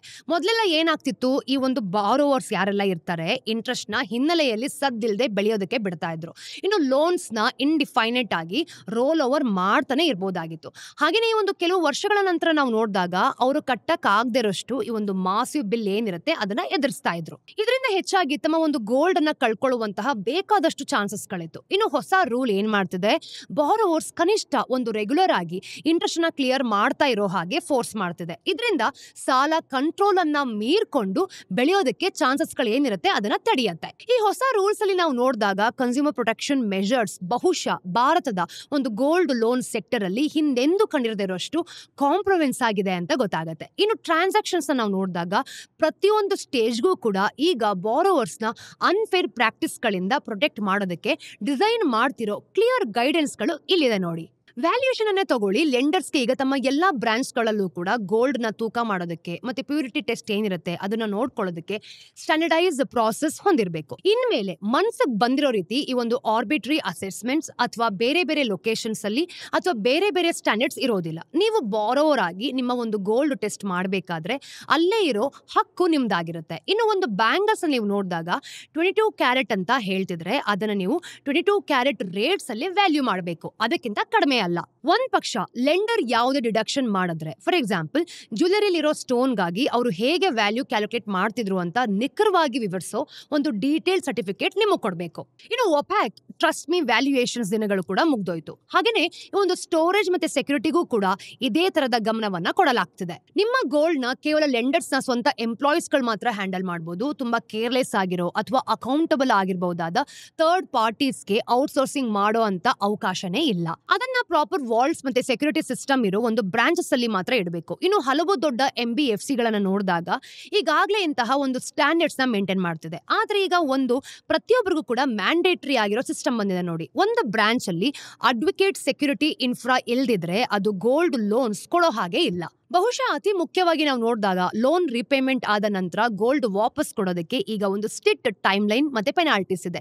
ಈಗ ಲೆಂಡರ್ಸ್ ನಿಮ್ಮ ಒಂದು ಜ್ಯುವೆಲರಿನ ಫುಲ್ ರಿಪೇಮೆಂಟ್ ಆದ 7 ವರ್ಕಿಂಗ್ ಡೇಸ್ ಒಳಗಡೆ ವಾಪಸ್ ಕೊಡ್ಲೇಬೇಕು. ಐಡಿಯಲಿ ಅದೇ ದಿನ ಅಂತ ಹೇಳ್ಬೋದು ನೋಡಿ. ಅವರ ಒಂದು ವ್ಯಾಲಿಡ್ ರೀಸನ್ ಇಲ್ಲದೆ ಇದ್ರೆ ಡಿಲೇ ಮಾಡಿದ್ರೆ ಪ್ರತಿದಿನ ಡಿಲೇಗೆ 5,000 ರೂಪಾಯಿ ಪೇ ಮಾಡಬೇಕಾಗತ್ತೆ, ವಿಚ್ ಈಸ್ ರಿಯಲಿ ಗುಡ್. ಇನ್ನು ಲೆಂಡರ್ಸ್ಗೆ ಪೇಮೆಂಟ್ ಪಡ್ಕೊಂಡ್ ಮೇಲೂ ಕೂಡ ಬೇರೆ ಬೇರೆ ಈ ಒಂದು ಪ್ರೊಸೀಜರ್ ಏನಿರುತ್ತೆ ಡಿಲೇ ಹೇಳ್ತಾ ಹೋಗ್ಬೋದು, ಅಂದ್ರೆ ಗೋಲ್ಡ್ ಅನ್ನ ಇಟ್ಕೊಂಡಿರ್ಬೋದು ಅಂತ. ಇನ್ನು ಕಾಮನ್ ಕಂಪ್ಲೇಂಟ್ಸ್ ನಾವು ನೋಡಿದಾಗ ಈ ಒಂದು ಪ್ರಾವಿಷನ್ ಏನಿರುತ್ತೆ ಇದನ್ನ ಅಡ್ರೆಸ್ ಮಾಡುತ್ತೆ. ಇದರಿಂದ ಬಾರೋವರ್ಸ್ ತಮ್ಮ ಒಂದು ಅಮೂಲ್ಯವಾದ ಫ್ಯಾಮಿಲಿ ಈ ಒಂದು ರೂಮ್ಸ್ ಗಳ ಬಗ್ಗೆ ಚಿಂತೆ ಖಂಡಿತವಾಗ್ಲೂ ಕೂಡ ಮಾಡಬೇಕಾಗಿಲ್ಲ. ಮುಥೂಟ್ ಫೈನಾನ್ಸ್ ಮತ್ತೆ ಮಣಪುರಂ ಫೈನಾನ್ಸ್ ತರದ ಒಂದು ಗೋಲ್ಡ್ ಲೋನ್ ಕಂಪನಿಗಳಿಗೆ ಈ ಒಂದು ಹೊಸ ರೂಲ್ಸ್ ಆಪರ್ಚುನಿಟೀಸ್ ಏನಿದೆ ಮತ್ತೆ ಚಾಲೆಂಜಸ್ ಗಳು ಎರಡನ್ನೂ ಕೂಡ ತಗೊಂಡ್ಬರುತ್ತೆ. ಇನ್ನು ಸ್ಮಾಲ್ ಲೋನ್ಸ್ ಗೆ higher loan to value ratios ಅವರ ಒಂದು ಮಾರ್ಕೆಟ್ ನ ಎಕ್ಸ್ಪ್ಯಾಂಡ್ ಮಾಡಬಹುದು. ಇದರಿಂದ ಅವ್ರು ಏನ್ ಮಾಡ್ತಾರೆ, ಹೆಚ್ಚು ಕಸ್ಟಮರ್ಸ್ ಗೆ ಬೆಟರ್ ಟರ್ಮ್ಸ್ ಜೊತೆಗೆ ಸರ್ವ್ ಮಾಡೋ ಅಂತ ಆಪರ್ಚುನಿಟಿ ಕೂಡ ಸಿಗತ್ತೆ. ಇನ್ನು ಟಾಪ್ ಅಪ್ ಲೋನ್ಸ್ ಕೊಡೋ ಅಬಿಲಿಟಿ ಅಂದ್ರೆ ಈ ಓವರ್ ಆಲ್ LTV ಲಿಮಿಟ್ ಒಳಗೆ ಈ ಒಂದು ಪ್ಲೆಜ್ಡ್ ಗೋಲ್ಡ್ ಆದ್ಮೇಲೆ ಹೆಚ್ಚುವರಿ ಅಂತ ಹಣ ಇರ್ಬೋದು, ಪ್ರಾಡಕ್ಟ್ ಡಿಸೈನ್ ನಲ್ಲಿ ಹೆಚ್ಚು ಫ್ಲೆಕ್ಸಿಬಿಲಿಟಿಯನ್ನ ಕೊಡುತ್ತೆ. ಈ ರೂಲ್ಸ್ ಅನೌನ್ಸ್ ಆದಾಗ ಮೇಜರ್ ಗೋಲ್ಡ್ ಲೋನ್ NBFC ಗಳ ಶೇರ್ಸ್ ಅನ್ನ ನಿಜವಾಗ್ಲೂ ಕೂಡ ಏರ್ಸೋದಕ್ಕೆ ಬಂದಿದೆ. ಅಂದ್ರೆ ಈ ಒಂದು ಮಾರ್ಕೆಟ್ ಇದನ್ನ ಓವರ್ ಆಲ್ ಆಗಿ ಬೆನಿಫಿಷಿಯಲ್ ಆಗಿ ನೋಡುತ್ತೆ ಅನ್ನೋದು ಇಲ್ಲಿ ಗೊತ್ತಾಗುತ್ತೆ ನೋಡಿ. ಆದ್ರೆ ಎಲ್ಲನೂ ಕೂಡ ಖುಷಿ ಕೊಡಲ್ಲ. ಕಂಪ್ಲೈನ್ಸ್ ಕೂಡ ಅಷ್ಟೇ ಜಾಸ್ತಿ ಇದೆ, ಈಸಿ ಆಗಿರೋದಿಲ್ಲ. ಈ ಕಂಪನಿಗಳು ತಮ್ಮ ಪ್ರತಿಯೊಂದು ಬ್ರಾಂಚ್ ನಲ್ಲೂ ಕೂಡ ಐಡೆಂಟಿಕಲ್ ಒಂದು ವ್ಯಾಲ್ಯೂಯೇಷನ್ ಪ್ರೊಸೀಜರ್ಸ್ ನ ಫಾಲೋ ಆಗುತ್ತೆ ಅಂತ ಖಚಿತಪಡಿಸ್ಕೊಳ್ಬೇಕು. ಇನ್ನು ಬೇಕಾದ ಕಡೆ ಸೆಕ್ಯೂರಿಟಿ ಇನ್ಫ್ರಾ ಏನಿರುತ್ತೆ ಅದನ್ನ ಅಪ್ಗ್ರೇಡ್ ಮಾಡಬೇಕು. ಸ್ಟಾಫ್ ಗೆ ಹೊಸ ಪ್ರಾಸೆಸ್ ಬಗ್ಗೆ ಎಕ್ಸ್ಟೆನ್ಸಿವ್ ಟ್ರೈನಿಂಗ್ ಬೇಕಾಗುತ್ತೆ. ಇನ್ನು ಲೋನ್ಸ್ ಏನಾದ್ರೂ ಹಾಳಾದ್ರೆ ಆಕ್ಷನ್ ಪ್ರಾಸೆಸ್ ಕೂಡ ಜಾಸ್ತಿ ಕಾಂಪ್ಲೆಕ್ಸ್ ಆಗುತ್ತೆ. ಇನ್ನು ಕಂಪನಿಗಳು ಈಗ ಒಂದು ಪ್ರಾಪರ್ ನೋಟಿಸ್ ಕೊಡ್ಲೇಬೇಕು. ನ್ಯೂಸ್ ಪೇಪರ್ಸ್ ಎಲ್ಲ ನಾವು ನೋಡಿದಾಗ ಅಲ್ಲಿ ಅಡ್ವರ್ಟೈಸ್ಮೆಂಟ್ಸ್ ಅನ್ನ ಹಾಕಿರ್ಬೇಕು. ಮತ್ತೆ ಈ ಟ್ರಾನ್ಸ್ಪರೆನ್ಸಿ ಏನಿರುತ್ತೆ ಅದನ್ನೆಲ್ಲ ಅವರು ಖಚಿತಪಡಿಸ್ಕೊಳ್ಬೇಕು ನೋಡಿ. ಅವರ ಒಂದು ಸ್ವಂತ ಸಿಸ್ಟರ್ ಕನ್ಸರ್ನ್ ಆಗಿರ್ಬೋದು ಅಥವಾ ರಿಲೇಟೆಡ್ ಪಾರ್ಟೀಸ್ ಈ ಒಂದು ಆಕ್ಷನ್ ಅಲ್ಲಿ ಬಿಡ್ಡಿಂಗ್ ಮಾಡೋದ್ರಿಂದ ಪ್ರತಿಯೊಂದು ಕೂಡ ಅವ್ರಿಗೆ ಕ್ಲಿಯರ್ ಆಗಿರುತ್ತೆ. ಇದರಿಂದ ಅವ್ರು ಏನ್ ಮಾಡ್ತಾರೆ, ಅನ್ಕ್ಲೈಮ್ಡ್ ಗೋಲ್ಡ್ ನ ಸದ್ದಿಲ್ದೆ ಡಿಸ್ಪೋಸ್ ಮಾಡೋದಕ್ಕೆ ಮೊದಲು ಬಳಸ್ತಿದ್ದ ಈ ಒಂದು ಕೆಲವು ಇನ್ಫಾರ್ಮಲ್ ಚಾನೆಲ್ಸ್ ಗಳು ಇಲ್ಲದೆ ಇರೋ ತರ ಆಗುತ್ತೆ. ಫ್ರಾಂಕ್ಲಿ ಹೇಳ್ಬೇಕು ಅಂತಂದ್ರೆ ಎಸ್ಟಾಬ್ಲಿಷ್ ಪ್ಲೇಯರ್ಸ್ಗೆ ಈ ಒಂದು ಹೆಚ್ಚಿನ ರಿಕ್ವೈರ್ಮೆಂಟ್ಸ್ ಗಳು ಅವ್ರಿಗಾಗಲೇ ಮಾಡಿದ್ದನ್ನ ಫಾರ್ಮಲೈಸ್ ಮಾಡುತ್ತೆ ಅಷ್ಟೇ. ಅಂದ್ರೆ ಮುಥೂಟ್ ಫೈನಾನ್ಸ್ ಉದಾಹರಣೆಗೆ ನಾವು ನೋಡಿದಾಗ ಬಹಳ ಕಾಲದಿಂದ ತನ್ನ ಒಂದು ರೋಬಸ್ಟ್ ಸೇಫ್ ರೂಮ್ ಇನ್ಫ್ರಾ ಏನಿದೆ ಅದನ್ನ ಟ್ರಾನ್ಸ್ಪರೆಂಟ್ ಪ್ರಾಸೆಸ್ ಗಳನ್ನ ಹೈಲೈಟ್ ಮಾಡ್ತಾನೆ ಬಂದಿದೆ. ಆದ್ರೆ ಒಂದು ಸ್ಮಾಲ್ ಲೆಂಡರ್ಸ್ ಮತ್ತೆ ಮತ್ತೆ ಹೊಸದಾಗಿ ಯಾರೆಲ್ಲ ಬಂದಿರ್ತಾರೆ ಅಲ್ವಾ, ಅವ್ರಿಗೆ ಈ ಒಂದು ಕಂಪ್ಲೈನ್ಸ್ಗಳು ಬರ್ಡನ್ ಜಾಸ್ತಿ ಆಗ್ಬೋದು. ಒಂದ್ ರೀತಿಯಲ್ಲಿ ನಾವು ಹೇಳ್ಬೇಕು ಅಂತಂದ್ರೆ ಈ ರೂಲ್ಸ್ ಬೇಕಾದ ಒಂದು ಇನ್ಫ್ರಾ ಮತ್ತೆ ಪ್ರಾಸೆಸ್ಡ್ ಅಫೋರ್ಡ್ ಮಾಡಬಲ್ಲ ದೊಡ್ಡ ಹಾಗೂ ಆರ್ಗನೈಸ್ಡ್ ಪ್ಲೇಯರ್ಸ್ಗಳ ಪೊಸಿಷನ್ ಏನಿರುತ್ತೆ ಗೊತ್ತಾ, ಅದನ್ನ ತುಂಬಾ ಸ್ಟ್ರಾಂಗ್ ಮಾಡ್ತಿದೆ. ಇದನ್ನ ಬೇರೆಯವ್ರು ದಾಟಬೇಕು ಅಂತಂದ್ರೆ ಒದ್ದಾಡ್ಕೊಂಡು ಕಾಂಪಿಟೇಟ್ ಮಾಡೋದಕ್ಕೆ ಎಲ್ಲೋ ಒಂದ್ ಕಡೆ ಹಿಂಜರಿತಾರೆ ಅಂತಾನು ಕೂಡ ಅನ್ಸುತ್ತೆ ನೋಡಿ. ಈ ರೆಗ್ಯುಲೇಷನ್ಸ್ ನಿಜವಾಗ್ಲೂ ಏನ್ ತೋರಿಸುತ್ತೆ ಅಂತಂದ್ರೆ ಡಿಕೇಡ್ಸ್ ನಿಂದ ನಂಬ್ಕೊಂಡು ಬಂದಿರುವಂತಹ ರಿಲೇಶನ್ಶಿಪ್ಸ್ ಗಳು ಅದೇ ರೀತಿ ಬಿಲ್ಡ್ ಆಗುತ್ತೆ. ಮತ್ತೆ ಇನ್ಫಾರ್ಮಲ್ ಪ್ರಾಕ್ಟೀಸಸ್ ಮೇಲೆ ನಡೀತಿರೋ ಈ ಒಂದು ಇಂಡಸ್ಟ್ರಿಯನ್ನ ಒಂದು ಮಾಡರ್ನ್ ಸ್ಟ್ಯಾಂಡರ್ಡೈಸ್ ಫೈನಾನ್ಷಿಯಲ್ ಸರ್ವಿಸ್ ಆಗಿ ಟ್ರಾನ್ಸ್ಫರ್ ಮಾಡೋದಕ್ಕೆ RBI ನ ಪ್ರಯತ್ನವನ್ನ ಖಂಡಿತವಾಗ್ಲೂ ಮೆಚ್ಚಬೇಕು. ಇನ್ನು ಗೋಲ್ಡ್ ಲೋನ್ ನಾವು ನೋಡಿದಾಗ ಇಂಡಿಯನ್ ಫೈನಾನ್ಸ್ ನಲ್ಲಿ ಯಾವಾಗ್ಲೂ ಕೂಡ ಒಂದು ಯುನಿಕ್ ಸ್ಪೇಸ್ ಅನ್ನ ಹೊಂದಿದೆ. ಅವೆಲ್ಲವೂ ಕೂಡ ಒಂದೇ ಸಮಯದಲ್ಲಿ ಕಟಿಂಗ್ ಎಡ್ಜ್ ಫೈನಾನ್ಷಿಯಲ್ ಪ್ರಾಡಕ್ಟ್ಸ್ ಮತ್ತೆ ಗೋಲ್ಡ್ ಬಗ್ಗೆ ಅಂದ್ರೆ ಶತಮಾನಗಳಷ್ಟು ಹಳೆಯ ಒಂದು ಕಲ್ಚರ್ ಆಟಿಟ್ಯೂಡ್ಸ್ ಗಳಲ್ಲಿ ತುಂಬಾ ಡೀಪ್ಲಿ ನಮ್ಮ ಒಂದು ಟ್ರೆಡಿಷನಲ್ ಟ್ರಾನ್ಸಾಕ್ಷನ್ಸ್ ಕೂಡ ತೋರಿಸ್ತಾ ಇದೆ ನೋಡಿ. ಚಾಲೆಂಜಸ್ ಗಳು ಇದ್ದಿದ್ದು ಗೋಲ್ಡ್ ಲೋನ್ಸ್ ಬಗ್ಗೆ ಏನ್ ವರ್ಕ್ ಆಗುತ್ತೋ ಇಲ್ವೋ ಅನ್ನೋದ್ರ ಬಗ್ಗೆ, ಅವುಗಳ ಒಂದು ಆಕ್ಸೆಸಿಬಿಲಿಟಿ, ಸ್ಪೀಡ್ ಮತ್ತೆ ಕಲ್ಚರಲ್ ಅಕ್ಸೆಪ್ಟಬಿಲಿಟಿ ಅದನ್ನ ತುಂಬಾ ಪ್ರಿಸರ್ವ್ ಮಾಡೋದಕ್ಕೆ ತೋರಿಸ್ತಿದೆ. ಇನ್ನು ಈ ಒಂದು ಬಾರೋವರ್ಸ್ ಯಾರೆಲ್ಲ ಇರ್ತಾರೆ ಗೊತ್ತಾ, ಅವ್ರು ಮಾಡುವಂತಹ ಒಂದು ಪ್ರಾಕ್ಟೀಸ್ ಗಳನ್ನು ಕೂಡ ಎಲ್ಲೋ ಒಂದ್ ಕಡೆ ಎಲಿಮಿನೇಟ್ ಮಾಡಬಹುದು. ಈ ಹೊಸ ರೂಲ್ಸ್ ಆ ಬ್ಯಾಲೆನ್ಸ್ ನ ರೀಸನಬಲ್ ಆಗಿ ಎಲ್ಲೋ ಒಂದ್ ಕಡೆ ಸಾಧಿಸುತ್ತೆ ಅನ್ನೋದು ಇಲ್ಲಿ ಗೊತ್ತಾಗುತ್ತೆ ನೋಡಿ. ಇನ್ನು ಸ್ಮಾಲ್ ಬಾರೋವರ್ಸ್ಗೆ ಬೆಟರ್ ಟರ್ಮ್ಸ್ ಮತ್ತೆ ಸ್ಟ್ರಾಂಗ್ ಪ್ರೊಟೆಕ್ಷನ್ ಖಂಡಿತವಾಗ್ಲೂ ಸಿಗುತ್ತೆ. ಇನ್ನು ಲಾರ್ಜ್ ಬಾರೋವರ್ಸ್ ನಾವು ನೋಡಿದಾಗ ಹೆಚ್ಚಾಗಿ ಸ್ಕ್ರೂಟಿನಿಟಿ ಎದುರಿಸಿದ್ರು ಕೂಡ ಅವ್ರಿಗೆ ಇನ್ನೂ ಒಂದು ಕ್ರೆಡಿಟ್ ಆಕ್ಸೆಸ್ ಇದ್ದೇ ಇರುತ್ತೆ. ಲೆಂಡರ್ಸ್ಗೆ ಏನು ಅಲೋ ಆಗುತ್ತೆ ಅನ್ನೋದ್ರ ಬಗ್ಗೆನೂ ಕೂಡ ಕ್ಲಾರಿಟಿ ಸಿಗುತ್ತೆ. ಆದ್ರೆ ಬೆಟರ್ ಸಿಸ್ಟಮ್ ಮತ್ತೆ ಪ್ರಾಸೆಸ್ ಅಲ್ಲಿ ಇನ್ವೆಸ್ಟ್ ಮಾಡಲೇಬೇಕು ನೋಡಿ. RBI ತಮ್ಮ ಒಂದು ಇನ್ಸ್ಪೆಕ್ಟರ್ಸ್ ಹಾಗೆ ಒಂದು ಕೇವಲ ಪೇಪರ್ ವರ್ಕ್ ಚೆಕ್ ಮಾಡದೆ ಆನ್ ದ ಗ್ರೌಂಡ್ ಕಂಪ್ಲೈನ್ಸ್ ನ ಆಕ್ಚುಲಿ ವೆರಿಫೈ ಮಾಡ್ತಾರೆ ಅಂತ ಖಚಿತಪಡಿಸ್ಕೊಳ್ಬೇಕು. ಇನ್ನು ಗೋಲ್ಡ್ ಲೋನ್ ಇಂಡಸ್ಟ್ರಿನ ನಾವು ನೋಡಿದಾಗ ಲಾರ್ಜೆಸ್ಟ್ ಕಾರ್ಪೊರೇಟ್ ಆಫೀಸ್ ನಿಂದ ಹಿಡಿದು ಸ್ಮಾಲೆಸ್ಟ್ ರೂರಲ್ ಬ್ರಾಂಚ್ ತನಕ ತಮ್ಮ ಒಂದು ಆಪರೇಷನ್ ಅನ್ನ ಗಣನೀಯವಾಗಿ ಅಡ್ಯಾಪ್ಟ್ ಮಾಡ್ಕೊಳ್ಬೇಕಾಗತ್ತೆ. ಹಾಗೆ ಬಾರೋವರ್ಸ್ ತಮ್ಮ ಒಂದು ಹೊಸ ರೈಟ್ಸ್ ಗಳನ್ನ ಅರ್ಥ ಮಾಡ್ಕೊಂಡು ಲೆಂಡರ್ಸ್ ಜೊತೆ ಡೀಲ್ ಮಾಡಬೇಕಾದ್ರೆ ಅವುಗಳಿಂದ ನಮ್ಗಾಗುವಂತಹ ಬೆನಿಫಿಟ್ಸ್ ಗಳೇನು ಅಂತ ಇವರು ನೋಡ್ಕೊಳ್ಬೇಕಾಗತ್ತೆ ನೋಡಿ. ಇದೆಲ್ಲನೂ ಕೂಡ ಚೆನ್ನಾಗಿ ಇಂಪ್ಲಿಮೆಂಟ್ ಆಯ್ತು ಅಂತ ಅನ್ಕೊಳ್ಳಿ. ರೆಗ್ಯುಲೇಷನ್ಸ್ ಆಗಿರ್ಬೋದು ಮತ್ತೆ ಗೋಲ್ಡ್ ಲೋನ್ಸ್ ಗಳನ್ನ ಒಂದು ಸಂಕಷ್ಟದಿಂದ ಪಾರ್ ಮಾಡುವಂತಹ ಫ್ಯಾಮಿಲೀಸ್ ಗಳನ್ನು ಕೂಡ ನಾವು ಉಳಿಸ್ಕೊಳ್ಬಹುದು. ಇನ್ನು ಲಕ್ಷಾಂತರ ಭಾರತೀಯರು ತಮ್ಮ ಅಮೂಲ್ಯವಾದ ಚಿನ್ನವನ್ನ ಅಂದ್ರೆ ಪ್ಲೆಡ್ಜ್ ಮಾಡೋದ್ರ ಮೂಲಕ ತಮ್ಮ ಒಂದು ಅಸೆಟ್ಸ್ ಗಳು ಏನಿರುತ್ತೆ ಆಸ್ತಿವನ್ನ ತುಂಬಾ ನೀಟಾಗಿ ಕಾಪಾಡ್ಕೊಳ್ಬಹುದು. ಒಟ್ಟಲ್ಲಿ RBIಗಂತೂ ಅರ್ಥ ಆಗಿದೆ ಅನ್ಸುತ್ತೆ ಈ ಒಂದು ಹೊಸ ರೂಲ್ಸ್ ನ ಅಂದ್ರೆ ಗೋಲ್ಡ್ ಲೋನ್ಸ್ ಮೇಲೆ ಎಲ್ರಿಗೂ ಕೂಡ ಬೆಟರ್ ಆಗಿ ವರ್ಕ್ ಆಗುತ್ತೆ ಅನ್ನೋ ಒಂದು ಐಡಿಯಾನ ಇಟ್ಕೊಂಡು ಇಷ್ಟು ಚೆನ್ನಾಗಿ ಇಂಪ್ಲಿಮೆಂಟ್ ಮಾಡಿದೆ. ಸೊ ಮುಂದಿನ ದಿನಗಳಲ್ಲಿ ಇದು ಯಾವ ರೀತಿ ವರ್ಕ್ ಆಗುತ್ತೆ ಅನ್ನೋದನ್ನ ನಾವು ಕಾದು ನೋಡೋಣ. ಸ್ನೇಹಿತರೆ, ಇವತ್ತಿನ ಟಿಡ್ಬಿಟ್ಸ್ ಏನು ಅಂತ ನೋಡ್ಕೊಂಬರೋಣ. ನಂಬರ್ 1, ಫಾಸ್ಟ್ ಫ್ಯಾಷನ್ ಜಾಯಿಂಟ್ ಶೀಇನ್ ಮತ್ತೆ ರಿಲಯನ್ಸ್ ರಿಟೇಲ್ ತಮ್ಮ ಒಂದು ಇಂಡಿಯನ್ ಸಪ್ಲೈಯರ್ ಬೇಸ್ ನ ಒಂದು ವರ್ಷದೊಳಗೆ 150 ಇಂದ 1000ಗೆ ಸ್ಕೇಲ್ ಅಪ್ ಮಾಡುವಂತಹ ಪ್ಲಾನ್ ಅನ್ನ ಮಾಡ್ಕೊಂಡಿದೆ. ಅಷ್ಟು ಮಾತ್ರ ಅಲ್ಲ, ಮುಂದಿನ 6 ರಿಂದ 12 ತಿಂಗಳುಗಳಲ್ಲಿ ಇಂಡಿಯಾ ಮೇಡ್ ಶೀಇನ್ ಬ್ರಾಂಡೆಡ್ ಒಂದು ಅಪೇರಲ್ ಏನಿದೆ ಇದನ್ನ US ಮತ್ತೆ UKಗೆ ಎಕ್ಸ್ಪೋರ್ಟಿಂಗ್ ಮಾಡುವಂತಹ ಒಂದು ಆಂಬಿಷನ್ ಕೂಡ ಹೊಂದಿದೆ. ಕಳೆದ ವರ್ಷ ಅಂದ್ರೆ ಫೆಬ್ರವರಿ 2024ರಲ್ಲಿ ಒಂದು ಲೈಸೆನ್ಸಿಂಗ್ ಡೀಲ್ ಮೂಲಕ ಶೀಇನ್ ಭಾರತಕ್ಕೆ ಮತ್ತೆ ರೀಇಂಟ್ರೊಡ್ಯೂಸ್ ಮಾಡಿದ ಈ ಒಂದು ಪಾರ್ಟ್ನರ್ಶಿಪ್ ಈಗಾಗಲೇ 150 ಗಾರ್ಮೆಂಟ್ ಮ್ಯಾನುಫ್ಯಾಕ್ಚರರ್ಸ್ ಜೊತೆ ಕಾಂಟ್ರಾಕ್ಟ್ ಅನ್ನ ಮಾಡ್ಕೊಂಡಿದೆ ಅಂತ ಹೇಳ್ಬೋದು. ಮತ್ತೆ ಇನ್ನೂ ಕೂಡ 400ರ ಜೊತೆ ಮಾತುಕತೆಯಲ್ಲಿದೆ ನೋಡಿ. ಶೀಇನ್ ಇಂಡಿಯಾ ಆಪ್ ಇಲ್ಲಿವರೆಗೂ ಕೂಡ 2.7 ಮಿಲಿಯನ್ ಡೌನ್ಲೋಡ್ಸ್ ಅನ್ನ ಕಂಡಿದೆ. 120% average month on month growth ಜೊತೆಗೆ. ಇನ್ನು ಲೋಕಲ್ ಪ್ರೊಡಕ್ಷನ್ ನಾವು ನೋಡಿದಾಗ ಸದ್ಯಕ್ಕೆ ಸುಮಾರು 12,000 ಡಿಸೈನ್ಸ್ ಅನ್ನ ಆಫರ್ ಮಾಡ್ತಿದೆ. ಅಮೆರಿಕ ಸೈಟ್ ನಲ್ಲಿರೋ ಈ ಒಂದು 6 ಲ್ಯಾಕ್ ಡಿಸೈನ್ಸ್ ಗಳಿಗೆ ಹೋಲಿಸಿದ್ರೆ ಇದಿನ್ನೂ ಕೂಡ ಕಡಿಮೆ. ರಿಲಯನ್ಸ್ ಶೀಇನ್ ನ ಒಂದು ಗ್ಲೋಬಲ್ ಬೆಸ್ಟ್ ಸೆಲ್ಲರ್ ಏನಿದೆ ಅದನ್ನ ರಿಪ್ಲಿಕೇಟ್ ಮಾಡೋ ಸಪ್ಲೈಯರ್ ಕೆಪಾಬಿಲಿಟಿಯನ್ನ ಇವ್ಯಾಲ್ಯೂಯೇಟ್ ಮಾಡ್ತಿದೆ. ಜೊತೆಗೆ ಸಿಂಥೆಟಿಕ್ ಫ್ಯಾಬ್ರಿಕ್ ಕೆಪಾಬಿಲಿಟೀಸ್ ಏನಿರುತ್ತೆ ಇದನ್ನ ಬಿಲ್ಡ್ ಮಾಡೋ ಕೆಲಸವನ್ನು ಮಾಡ್ತಿದೆ ಅಂತ ಹೇಳ್ಬೋದು. ಇನ್ನು ಈ ಸೆಕ್ಟರ್ ನಲ್ಲಿ ಭಾರತಕ್ಕೆ ಸ್ಟ್ರೆಂತ್ ಕಡಿಮೆ ಇದೆ ಅಂತ ಗೊತ್ತಾಗುತ್ತೆ. ಇನ್ನು company small batch on demand manufacturing ನ ಎಕ್ಸ್ಪ್ಲೋರ್ ಮಾಡ್ತಾ ಇದೆ. ಪ್ರತಿ ಡಿಸೈನ್ಗೆ ಕೇವಲ 100 ಪೀಸಸ್ ನಿಂದ ಶುರು ಮಾಡಿಕೊಂಡು. ಎರಡನೇದು, national federation of cooperative sugar factories ಪ್ರಕಾರ ಭಾರತದ ಶುಗರ್ ಪ್ರೊಡಕ್ಷನ್ ನಾವು ನೋಡಿದಾಗ ಅಂದ್ರೆ 2025-26 ಸೀಸನ್ ನಲ್ಲಿ 35 ಮಿಲಿಯನ್ ಮೆಟ್ರಿಕ್ ಟನ್ಸ್ಗೆ ಏರುವಂತಹ ಎಕ್ಸ್ಪೆಕ್ಟೇಷನ್ಸ್ ಇದೆ. ಇದು ಪ್ರೀವಿಯಸ್ ಇಯರ್ಗೆ ನಾವು ಹೋಲಿಸಿದ್ರೆ ಸುಮಾರು 20% ಹೆಚ್ಚಳ. ಇನ್ನು ಕಳೆದ 2 ವರ್ಷಗಳ ಈ ಒಂದು ಡ್ರಾಟ್ ನಿಂದಾಗಿ 8 ವರ್ಷಗಳಲ್ಲಿ ಮೊದಲ ಬಾರಿಗೆ net sugar output domestic consumptions ಗಿಂತ ಕಡಿಮೆ ಆಗ್ತಿತ್ತು. ಆದ್ರೆ ಈಗ ಈ ರಿಕವರಿ ನಿರೀಕ್ಷಿಸಲಾಗ್ತಿದೆ ನೋಡಿ. ಇದು ಕಾರಣ ಏನು ಅಂತಂದ್ರೆ ಮೇ ತಿಂಗಳಲ್ಲಿ ಬಂದ ಅನ್ಸೀಸನಲ್ ಹೆವಿ ರೈನ್ಸ್ ಅಂತ ಹೇಳ್ಬೋದು. ಮಹಾರಾಷ್ಟ್ರದಲ್ಲಿ ಆವರೇಜ್ ಗಿಂತ 1007% ಅಷ್ಟು ಹೆಚ್ಚು ಮತ್ತೆ ಕರ್ನಾಟಕದಲ್ಲಿ 234% ಅಷ್ಟು ಹೆಚ್ಚು ಮಳೆ ಆಗಿದೆ. ಇದರಿಂದ ಈ ಒಂದು ಸಾಯಿಲ್ ಮಾಯಿಶ್ಚರ್ ಇಂಪ್ರೂವ್ ಆಗಿ ಕಬ್ಬು ಬೆಳೆಯುವಂತಹ ಪ್ರದೇಶ ಹೆಚ್ಚಾಗಿರೋದು. ಬೆಟರ್ ರಿಟರ್ನ್ಸ್ ನಿರೀಕ್ಷೆಯಲ್ಲಿ ಈ ಒಂದು ರೈತರು ಕೂಡ ಹೆಚ್ಚು ಕಬ್ಬನ್ನ ಬೆಳೀತಿದ್ದಾರೆ. ದೇಶದ ಒಂದು ಆನ್ಯುಯಲ್ ಕನ್ಸಂಪ್ಷನ್ ನಾವು ನೋಡಿದಾಗ ಸುಮಾರು 27 to 28 ಮಿಲಿಯನ್ ಟನ್ಸ್ ಇರೋದ್ರಿಂದ ಇಂಡಸ್ಟ್ರಿ ಎಸ್ಟಿಮೇಟ್ ಪ್ರಕಾರ ಭಾರತ ಅಕ್ಟೋಬರ್ 2025ರಿಂದ 3 ಮಿಲಿಯನ್ ಟನ್ಸ್ ಗಿಂತ ಹೆಚ್ಚು ಶುಗರ್ ಎಕ್ಸ್ಪೋರ್ಟ್ಸ್ಗೆ ಅಲೋ ಮಾಡಬಹುದು. ಭಾರತ ಇದಕ್ಕೂ ಮುಂಚೆ 2018 ಮತ್ತೆ 2023 ನಡುವೆ ವರ್ಷಕ್ಕೆ ಆವರೇಜ್ 6.8 ಮಿಲಿಯನ್ ಟನ್ಸ್ ಅನ್ನ ಎಕ್ಸ್ಪೋರ್ಟ್ ಮಾಡ್ತಿತ್ತು. ಆದರೆ ಒಂದು ಟೈಟ್ ಡೊಮೆಸ್ಟಿಕ್ ಸಪ್ಲೈ ಕಾರಣದಿಂದ 2023 ಹಾಗೂ 2024 ಎಕ್ಸ್ಪೋರ್ಟ್ಸ್ ನಾವು ನೋಡಿದಾಗ ಪೂರ್ತಿಯಾಗಿ ರಿಸ್ಟ್ರಿಕ್ಟ್ ಮಾಡಿದೆ. ಮತ್ತೆ 2024-2025 ಕೇವಲ 1 ಮಿಲಿಯನ್ ಟನ್ಸ್ಗೆ ಲಿಮಿಟ್ ಮಾಡಿರೋದು ನೋಡಿ. ಕೊನೆಯ ಟಿಡ್ಬಿಟ್, ಟಾಟಾ ಪವರ್ನ ಸೋಲಾರ್ ಮ್ಯಾನುಫ್ಯಾಕ್ಚರಿಂಗ್ ವಿಭಾಗವಾದ ಟಿಪಿ ಸೋಲಾರ್ ಮೇ 31, 2025 ಹೊತ್ತಿಗೆ ತಮ್ಮ ಒಂದು ತಮಿಳುನಾಡು ಫೆಸಿಲಿಟಿಯಲ್ಲಿ 4049 ಮೆಗಾವಾಟ್ ಸೋಲಾರ್ ಮಾಡ್ಯೂಲ್ಸ್ ಮತ್ತೆ 1441 ಮೆಗಾವಾಟ್ ಸೋಲಾರ್ ಸೆಲ್ಸ್ನ ಒಟ್ಟು ಉತ್ಪಾದನೆ ಸಾಧಿಸಿದೆ ಅಂತ ಅನೌನ್ಸ್ ಮಾಡಿದೆ. ಇನ್ನು ಡೊಮೆಸ್ಟಿಕ್ ಕಂಟೆಂಟ್ ರಿಕ್ವೈರ್ಮೆಂಟ್ ನಾವು ನೋಡಿದಾಗ ಇದರ ಒಂದು ನಾರ್ಮ್ಸ್ ನ ಪೂರೈಸೋದಕ್ಕೆ ಬಿಲ್ಡ್ ಮಾಡ್ತಿರೋ ಈ ಪ್ಲಾಂಟ್ ಮೋನೋ PERC ಮತ್ತೆ ಒಂದು ಟಾಪ್ ಕಾನ್ ಟೆಕ್ನಾಲಜೀಸ್ ಗಳಿಗಾಗಿ ಅಡ್ವಾನ್ಸ್ಡ್ ಮ್ಯಾನುಫ್ಯಾಕ್ಚರಿಂಗ್ ಲೈನ್ಸ್ ಅನ್ನು ಕೂಡ ಹೊಂದಿದೆ. ಇನ್ನು 4.3 ಗಿಗಾವಾಟ್ ರೇಟೆಡ್ ಕೆಪಾಸಿಟಿನ ಹೊಂದಿರೋ ಈ ಒಂದು ಟಿಪಿ ಸೋಲಾರ್ ಏನಿದೆ ಗೊತ್ತಾ, FY26 ನಲ್ಲಿ ಪೂರ್ಣ ಸಾಮರ್ಥ್ಯದ ಬಳಕೆಯನ್ನು ನಿರೀಕ್ಷಿಸುತ್ತಿದೆ. ಅದೇ ಒಂದು ಫಿಸ್ಕಲ್ ಇಯರ್ಗೆ ನಾವು ನೋಡಿದಾಗ 3.7 ಗಿಗಾವಾಟ್ ಸೋಲಾರ್ ಸೆಲ್ಸ್ ಮತ್ತೆ 3725 ಗಿಗಾವಾಟ್ಸ್ ಮಾಡ್ಯೂಲ್ಸ್ ನ ಪ್ರೊಡಕ್ಷನ್ ಅನ್ನ ಟಾರ್ಗೆಟ್ ಇಟ್ಕೊಂಡಿದೆ. ಈ ಫೆಸಿಲಿಟಿ ಟಾಟಾ ಪವರ್ನ ಯುಟಿಲಿಟಿ ಸ್ಕೇಲ್ ಪ್ರಾಜೆಕ್ಟ್ಸ್, ಒಂದು ರೂಫ್ ಟಾಪ್ ಸಿಸ್ಟಮ್ ಮತ್ತೆ ಒಂದು ಥರ್ಡ್ ಪಾರ್ಟಿ ಇನ್ಸ್ಟಾಲೇಷನ್ಸ್ ಗಳಿಗೂ ಕೂಡ ಸಪೋರ್ಟ್ ಮಾಡುತ್ತೆ. ಇದ್ರ ಜೊತೆಗೆ ಕಂಪನಿ ಬೆಂಗಳೂರಿನಲ್ಲಿ 682 ಮೆಗಾವಾಟ್ ಸೋಲಾರ್ ಮಾಡ್ಯೂಲ್ ಮತ್ತೆ 530 ಈ ಒಂದು ಮೆಗಾವಾಟ್ ಸೋಲಾರ್ ಸೆಲ್ ಪ್ಲಾಂಟ್ ಕೂಡ ಆಪರೇಟ್ ಮಾಡುತ್ತೆ ಅಂತ ಹೇಳಲಾಗ್ತಿದೆ ನೋಡಿ. ಸೊ ಇದಿಷ್ಟು ಇವತ್ತಿನ ಝೀರೋದ ಮಾರ್ಕೆಟ್ಸ್ನ ದ ಡೈಲಿ ಬ್ರೀಫ್ನ ಅಪ್ಡೇಟ್ಸ್. ಮತ್ತಷ್ಟು ಅಪ್ಡೇಟ್ಸ್ ಒಂದಿಗೆ ನಾನು ನಿಮಗೆ ಮುಂದಿನ ಡೈಲಿ ಬ್ರೀಫ್ ಅಲ್ಲಿ ಸಿಗ್ತೀನಿ. ಅಲ್ಲಿ ತನಕ ಟೇಕ್ ಕೇರ್.